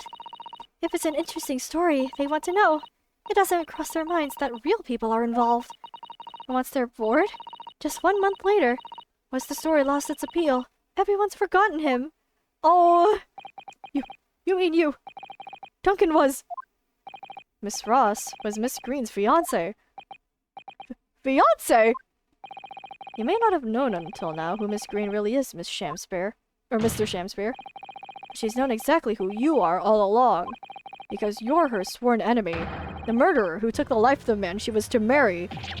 Marry?! Miss Green, is it not the case that in order to exact revenge on Mr. Shamspeare, you smeared poison over the end of the gas pipe? She gonna admit to it? Oh, we can see her now. Oh no! This is all quite extraordinary. Am I correct in my understanding that you now accuse both parties, counsel? Each on different counts of murder? Well, that appears to be the case. Yeah, take a deep breath. Yes, my lord. That's correct. Objection! Inhaling so deeply, it appears that my fledgling learned friend has taken a lungful of dubious gas that's causing his judgment to be clouded. What? Why would Mr. Shamsper have wanted to kill these lodgers, as you say? You have completely failed to prove a motive to substantiate your accusation against the man. Well, you haven't said anything about Green. Yes, that's right, my Mr. Reaper, my liege. I have been slighted. 'Tis lies, all lies. I deny every utterance. Oh, hang on. I think we have a motive, and it sounds like it's this guy. 'Cause, didn't they say he was living there?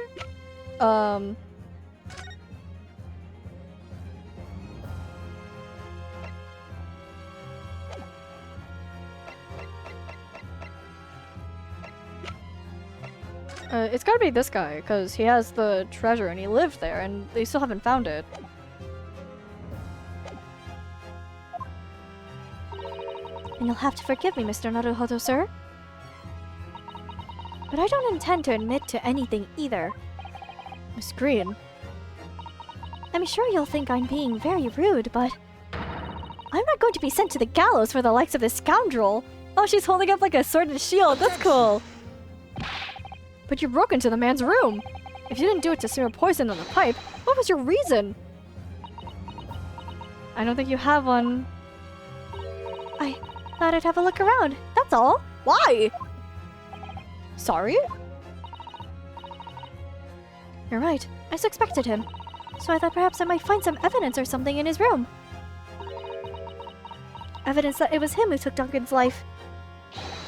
Oh, vileness! Oh, villainy! Oh, tyranny! Oh, rotundity of a woman! Rotundity of a woman! But in any case, wherever I leave my room, I do turn the key in the lock! Yeah, she just broke it. That whole place is falling apart. The locks and the doors are no different. Duncan showed me once how to unlock the door with some terps and a piece of wire. Oh, awfulness! Oh, artfulness! Oh, tyranny! Oh, profanity of a woman! You will consider your trespassing on some future occasion, but for now, tell the court what you found, what evidence your search revealed. Well, I spotted the note I sent him lying on the floor. When I went to pick it up, I noticed something. One of the floorboards was loose, and underneath it, I discovered a secret hiding place. Huh? Yes, we also discovered that hiding place. Inside, we found a newspaper cutting, a photograph, and an empty tin box. Ah, yes, well, the thing is, when I found it, the box wasn't empty. Oh? What? What do you... What? What? There was something in it? Yes. Oh, it was the key? This rather nice key. Whoa! Whoa! Whoa! What are you doing with that? What the? Every ounce of color is drained from his face. Give it here! Give it to me now! It's mine! I inherited it! What was that, witness? What did you say? You inherited it? No, inherited? He inherited the key. It was obviously important to you since you'd gone to such lengths to hide it, so I took it. I don't know what it's for, but you took something precious from me, so I took something precious from you. So what if it means you can't open something now? I don't care. Give it back this minute! Give it to me! Oh, okay, this is where we don't have anything else, so we gotta present the article. Calm yourself, witness. So Mr. Shamsper has tried, and in one case succeeded, to take the life of 2 lodgers now.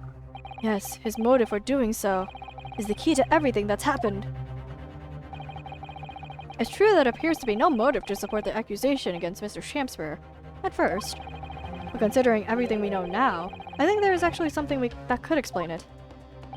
What? Go on, Naruhodo! You can do it! I need to recall every piece of evidence at our disposal, everything we've seen and heard. Because I'm sure I just caught a glimpse of the link that runs through all of these events. In that case, counsel, I must demand that you present evidence to the court in support of your claim. Okay, what is it that you can say? It's this one. Take that! That's an official police report, is it not? The Selden file? How did you get a hold of that? Oh, it was under the floorboards. Selden? The now sadly deceased Mr. Ross and the defendant Mr. Natsume have only one thing linking them. The fact that they had lodgings in the same room. Well, yes, we know this, certainly. A room that was formerly occupied by Selden. Until, that is, he was arrested by Scotland Yard for his involvement in multiple burglaries. Burglaries. I see. And so it happens that the convicted Selden left behind one very substantial mystery when he died. There's some 1,000 pounds of worth of loot that he stole, which as yet remains to be found. Ah, yes, of course. It's coming back to me now. It's written in his file here. 1,000 pounds lost en route to hell. That was how the papers summed it up. It seems that one particular fellow inmate was with the convict in his final moments. It's not hard to imagine Selden entrusting that inmate with his most closely guarded secret, the location of the stolen loot, and perhaps a key.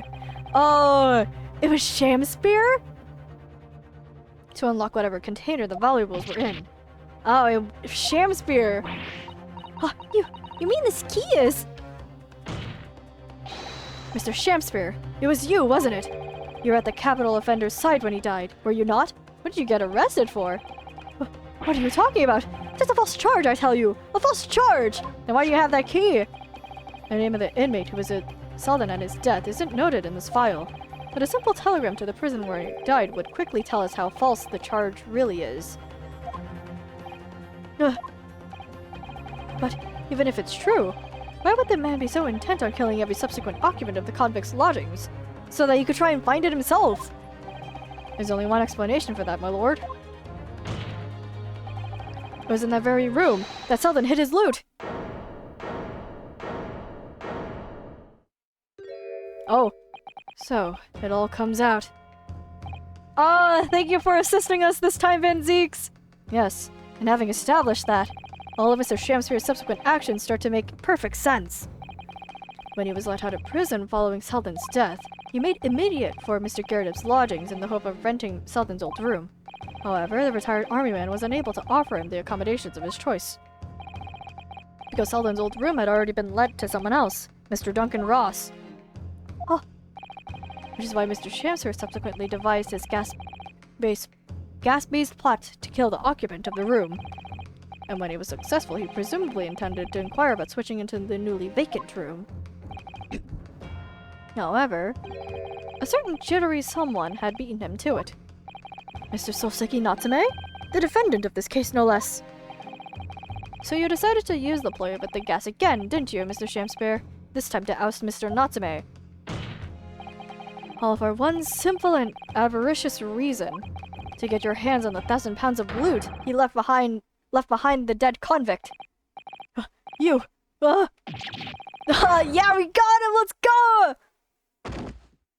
Slumped over in defeat.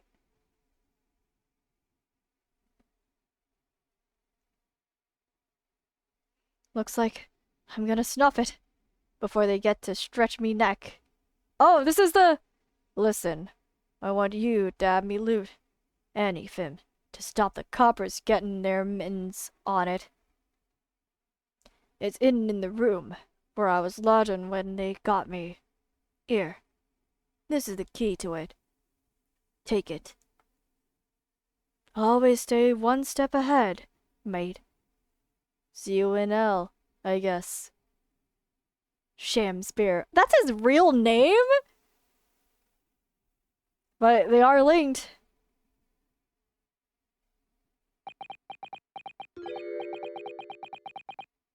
It's mine. Huh? What did you say? It's mine. That loot is mine. Whoa! Oh, his true colors are showing up now. Mr. Shamspear? It's all lies. I don't accept any of it. Why should I? After all, you don't have a shred of evidence. You can't prove I killed that fellow. Forsooth, I'm the victim here, remember? Isn't that right, ladies and gentlemen? If I don't admit to it, there's nothing you can do. You can't arrest me. For the time being, anyway. Oh, verily, you can't arrest the victim, can you? Isn't that right, ladies and gentlemen? I'm so close. I just need a few more hours. Oh, he is unhinged. He is deranged now.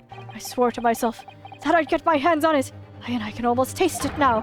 Do you really think I'd just give up? There's no question in my mind now. This man is guilty through and through. He seems so utterly intoxicated by the idea of the loot.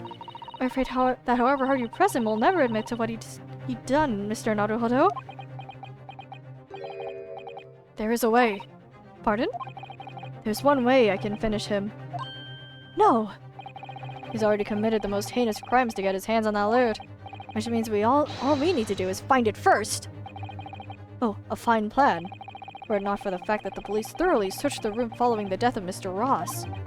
If it's there at all, it must be very well hidden indeed. Without conclusive evidence, I can certainly cannot rule. If only there was some way we could find the convict's loot quickly. Oh, the handprints! This is the final piece in this complex puzzle. But I think we might have it in our possession already. Or rather, I think we may well have something that can help us find where that loot is hidden. Oh, my lord! Yes, counsel?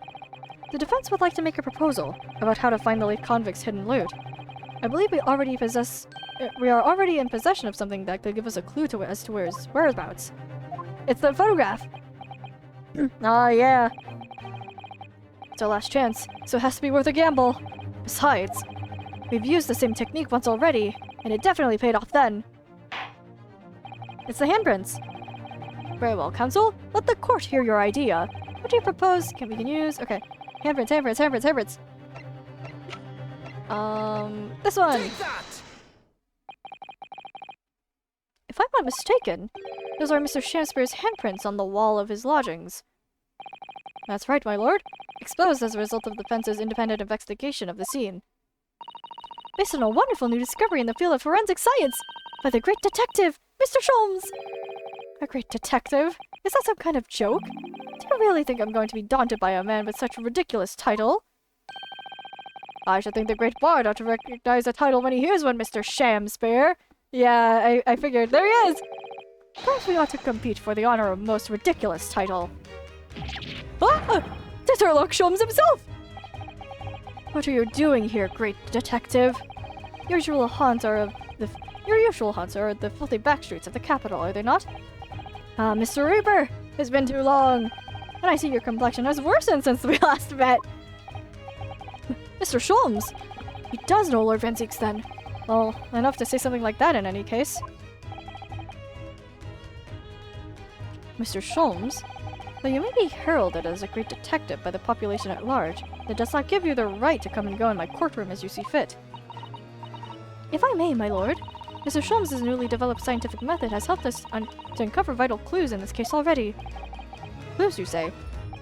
I call them skin prints, my lord.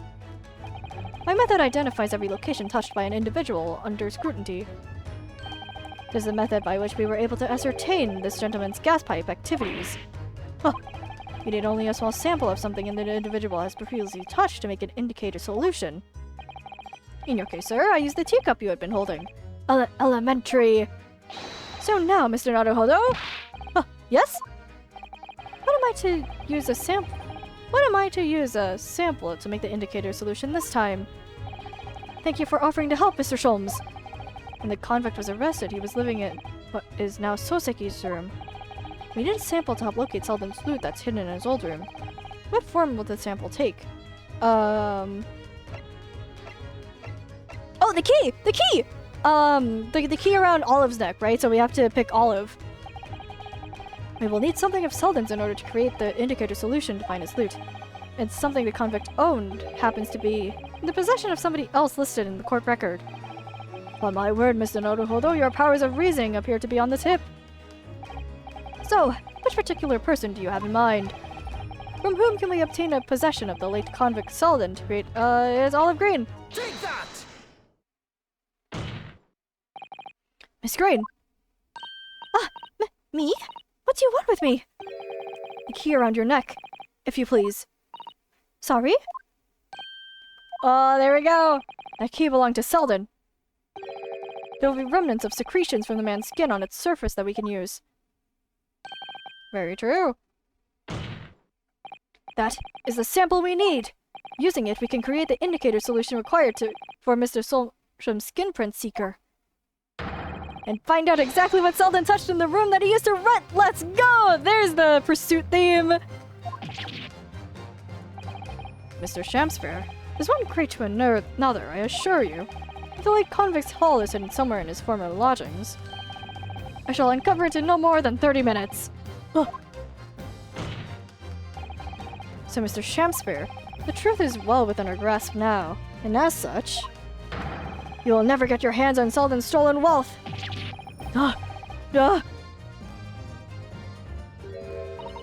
In that case, I'll gladly let Mr. Sholmes have this key.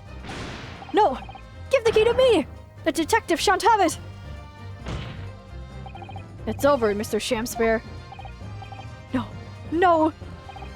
You're out of options now. There's only one thing left for you to do. Admit your guilt! There we go! Whoa! There he goes! Oh, shameful spear! Despair! Be thy name! There he goes!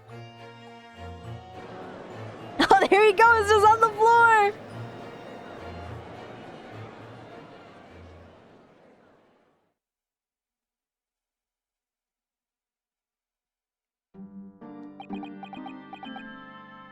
Oh, there he is! I never intended to kill the man. I just wanted to drive him out of the room. That's all. So you'd have time to find the convict's haul of stolen goods? Yet after you had killed the young man, you still didn't move into the room. I asked the landlord, of course. I pleaded with him, but he refused. Why? I was 3 months behind with the rent, for one thing. Oh, Mr. Garrett really has had a lot to put up with. And he had the gas repair work done immediately afterwards, putting the room out of action for a while. And then, this Japanese man swooped in at just the right moment to sign the new lease. Poor Mr. Natsume. What unfortunate timing.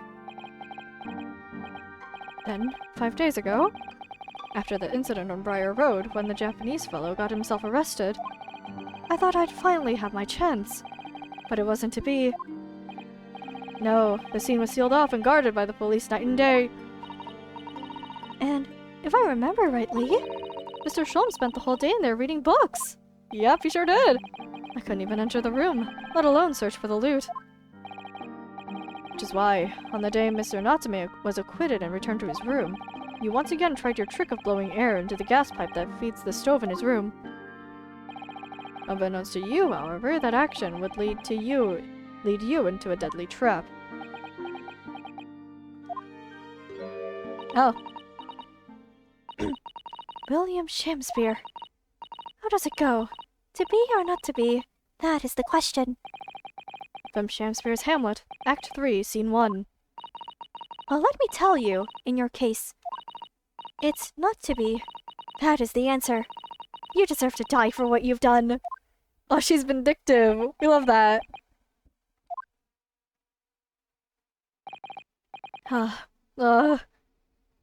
Yeah, there he goes. Oh, she's standing on a box.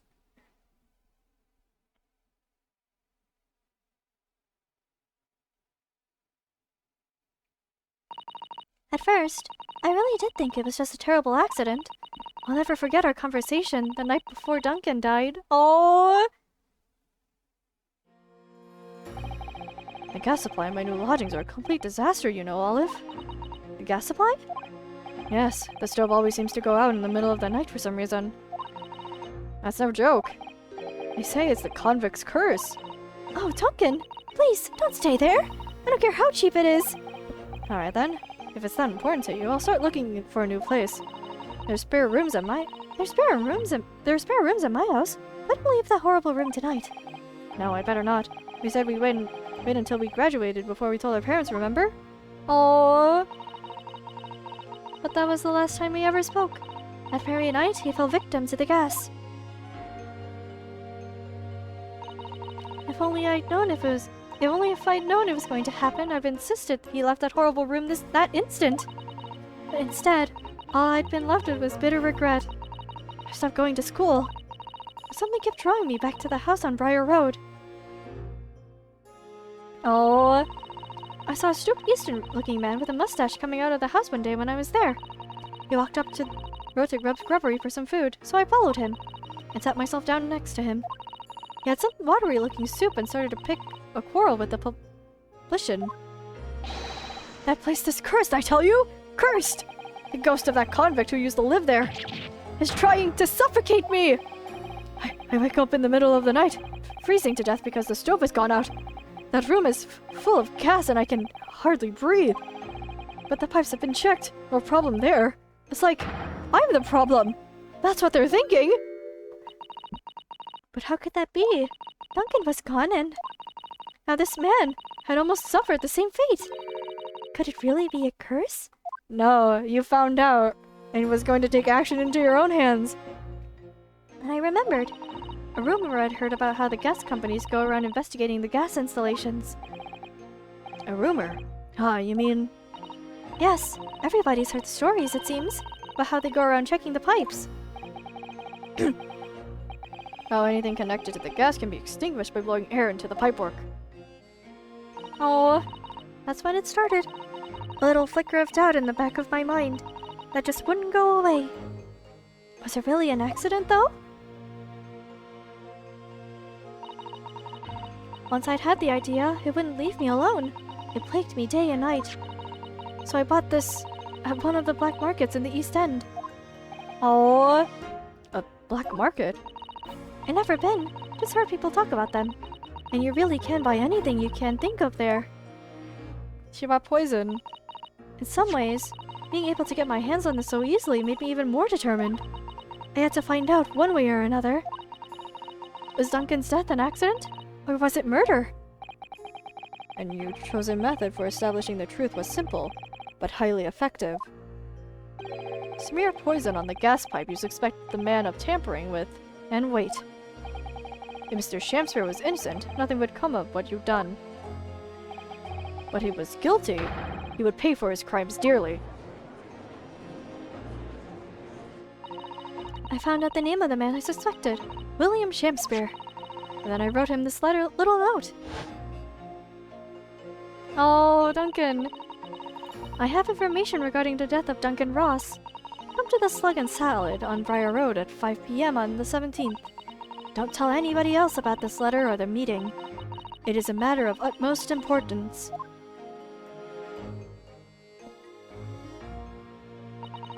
If he'd done it, I knew that would worry him enough, so he'd be sure to go. So I waited to see if it worked. And it did. And of course, Mr. Shamspere followed the instructions to the letter.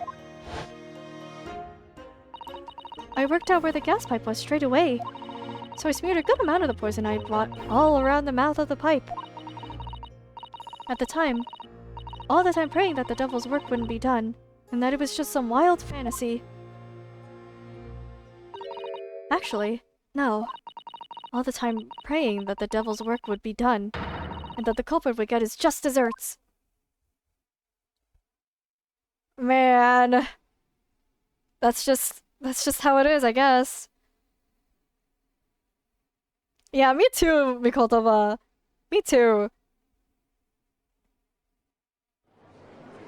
Oh, I was about to say, and the room goes quiet, but no, it seems to be the opposite of that, actually.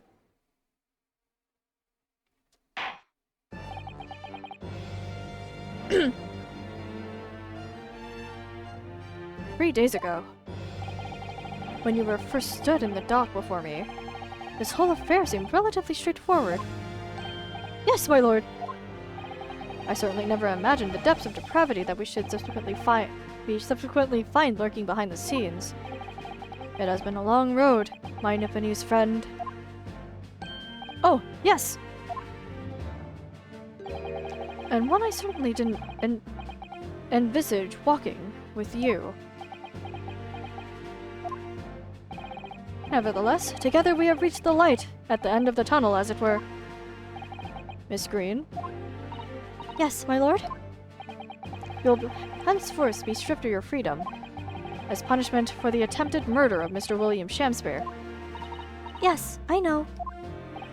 And you, Mr. Shamspere, you'll be tried for the murder of Duncan Ross in cold blood, and the subsequent attempted murder of Mr. Soseki Natsume here present.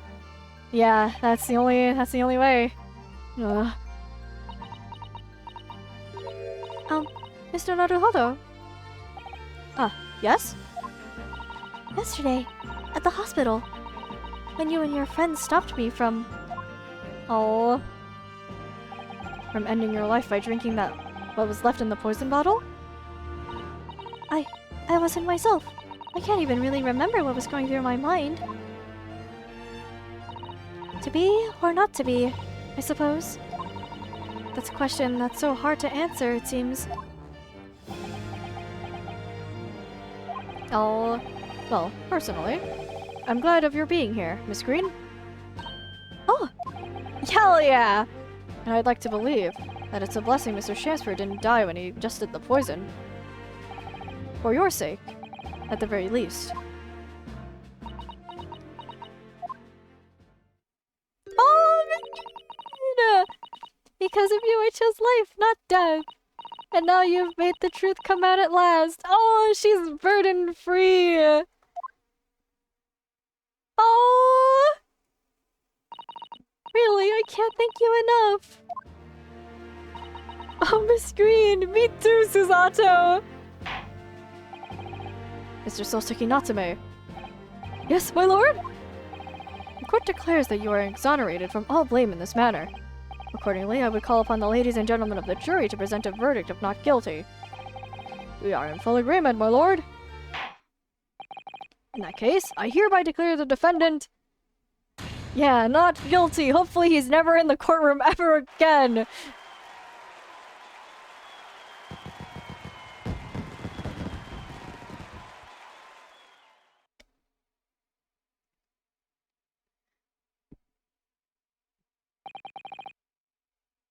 Court is adjourned. Yeah, there we go.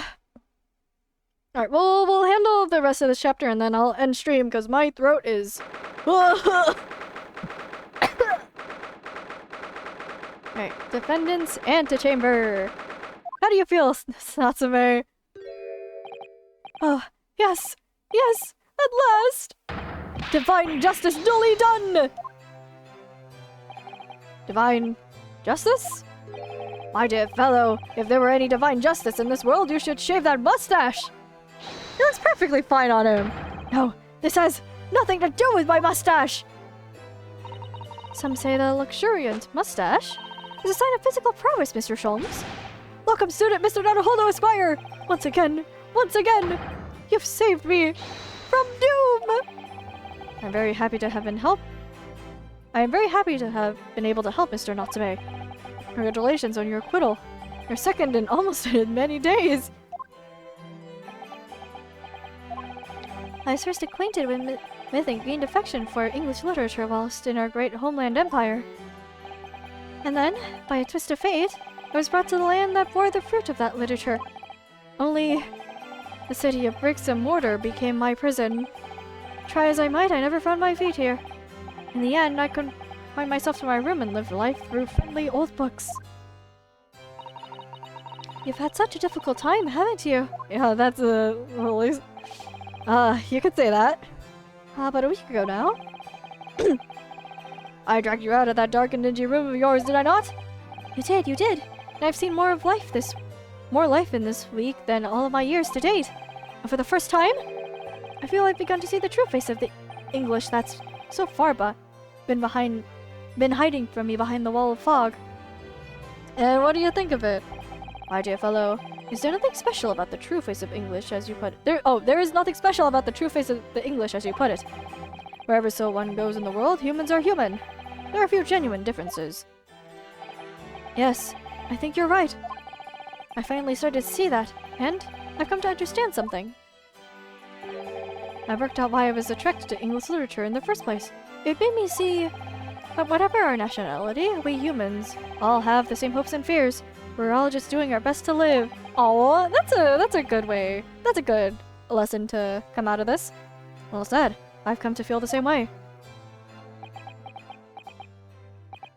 I made a decision too. I'm going to cut short my study tour here. I return to Japan. What? Just when we've become friends here in England. What a terrible shame. Oh, I know. That does tug at my heartstrings. It really does. But I've decided I'd like to take everything I've learned here in Britain and write something of my own. Novel of sorts, I suppose. Oh my! So you'll be creating your own literature, Mr. Natsume? How wonderful! Oh, well, no, I mean, I wouldn't presume to call it literature! Well, you're writing something, that is literature. Why not? When that is precisely the definition, Mr. Mustache. I suppose you're right, yes. It will, in a way, be literature. But as of now, all I know is that I'd like to try my hand at writing. I have no delusions of grandeur. Oh, and you would find grandeur. I, for one, would love to read your work. Well, all things considered, it may be for the best. After all, you have once again emerged victorious from a battle with the Reaper. Ah, that's very true. Oh yeah, I'm worried for this guy. And there's no salvation for a person in the dock when the Reaper is the prosecutor. Did you have to bring this up? The desire to return post-haste to the received safety of your homeland is one I quite understand. My goodness, yes! Faced with such a terrifying prospect. Nobody would consider that cowardly, I'm sure. Did you guys have to spring that on him? But that's not why I'm leaving! I mean it! Oh. Fine, an objection from him, it would seem. And that was the case we found ourselves embroiled in 6 months ago now.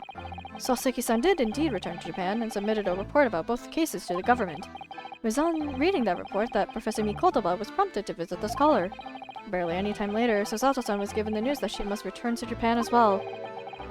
On the back of a telegram stating falsely that her great father had fallen gravely ill. The only possible explanation that comes to mind is what happened after the trial, on the following day, the day that we uncovered the loot, hidden by the now deceased convict in his former lodgings. Oh, what was the loot? Oh, here's the place. Mr. Natsume's room. Oh, there's Sholmes. Oh, well done, Mr. Sholmes. How simply marvelous of you. To uncover the secret hiding place in just one day. Wasn't that supposed to take 30 minutes? Yeah, it was. As I believe I told you, my dear fellows, skin prints are extremely useful in such situations. Won't you agree, Gregson? Oh, what are you up to? Oh yeah, he's here. I assume he's here to be official supervision for this gaggle of children. Grexley's been happily munching in agreement this whole time, you know, Hurley. Happily? I think perhaps humorlessly might be closer to the truth. So, it transpires the man fashioned a hiding place in the ceiling. What's in it? What exactly is the loot? Let us look then, if you're ready. Let's examine the late burglar's haul. Now, what do you got? What is that? Oh, what is this? Oh, it's stained in blood. What is this? It looks to be some sort of neckband or collar. A collar? It's huge, though. And look at all the gemstones in it. I can see why it was claimed to be worth 1,000 pounds. Perhaps I could have it as a belt. Oh, have you noticed on the inside there? There's some dark stains. It's blood, probably. You don't think they could be blood, do you? I mean, there's quite a lot of it. On second thought, perhaps I won't have it as a belt. Yeah, that's a good idea, Iris. And of course, there's this emblem here. A large letter P and a small crown. Oh, what does it signify, do you think? Oh, I hadn't noticed that. I feel as though I've seen that emblem somewhere before, you know? Where could it have been? That's enough of that, I think. What? What's the matter with Mr. Solms? Oh, this is important. Oh, the color has drained from his face. Well, Inspector, I believe you ought to be taking this, aren't you? It could be valuable evidence, after all. It must be kept safely under lock and key. Ah, yes. Get your grubby hands off that, you lot, and hand it over, now! Oh, what is this? I've never seen such a collar. I've never seen a collar that large before. And all those jewels certainly look to be extremely valuable. But that's not what stood out the most to me. At least, not once I'd noticed it. Those dark marks on the inside of the collar. Those stains. Could they really have been blood? I feel like it has to be, right? Well, that was a funny case, wasn't it? But it's all buttoned up now. And you look very pleased, Iris. I am, because I was starting to wonder what I could use as the basis of this month's story in the magazine. But this case will be perfect! It's been so fascinating! You're talking about the latest installment of the Adventures of Sherlock Holmes, I presume. The mystery of the knife in the mist. And the mustached man in the convict's curse, perhaps. I could make it a 2-part story! Just like how they did in the game. Oh, I can't wait! A word, please, Iris. Yes? What is it, Hurley? I'm sorry, but you can't write about this case. It's out of the question. Oh! Uh-oh. What? Why not? It's a great case! Then I shall have to insist that you limit yourself to the first of your 2 titles. The second must never be written. Is that clear? Oh, Selden's important. Yes.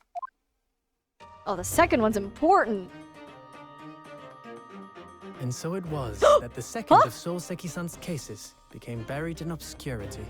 Oh, Naruhodo, you're speaking! Now, looking back, I feel I understand. And I can see why Mr. Sholmes forbade Iris from publishing the story. Let's auto this. It would take a little longer before I saw the link between everything that had happened and would happen. For it wasn't until 2 months after the arrival of Susato-san's letter that events began to unfurl again. With an incident that took place at the very heart of the eagerly awaited Great Exhibition of London. Oh. Oh, wasn't that Windibanks? There was a poster for it, wasn't it? And, yep, that's the end of that chapter. There was a poster for that at Windibanks, I could have sworn. Key of knowledge! Why, thank you. Yes, I would like to save. Alright. That's where we're going to stop for tonight, though. Return of the Great Departed Soul. Yeah, and that's where we're gonna end for tonight. We got good progress, got a thrilling conclusion, and some hints as to what the backing of all of these cases could be, as with most Ace Attorney games. But thank you guys for dropping by. If you'd like, come join the Discord server. We have fun here, I swear. If you want to see my art or other people's art, come look at my Blue Sky or my Tumblr. Twitter is completely dead. It was eaten by a rat. And if you want to watch fast streams, come look at the YouTubes. But that's all I've got for you guys tonight. As for streams for the rest of the week, Friday will be continuing Heaven Will Be Mine. And Saturday will be our regularly scheduled IDV rank stream. But that's all I've got for you guys tonight. We'll see you guys later. Bye bye!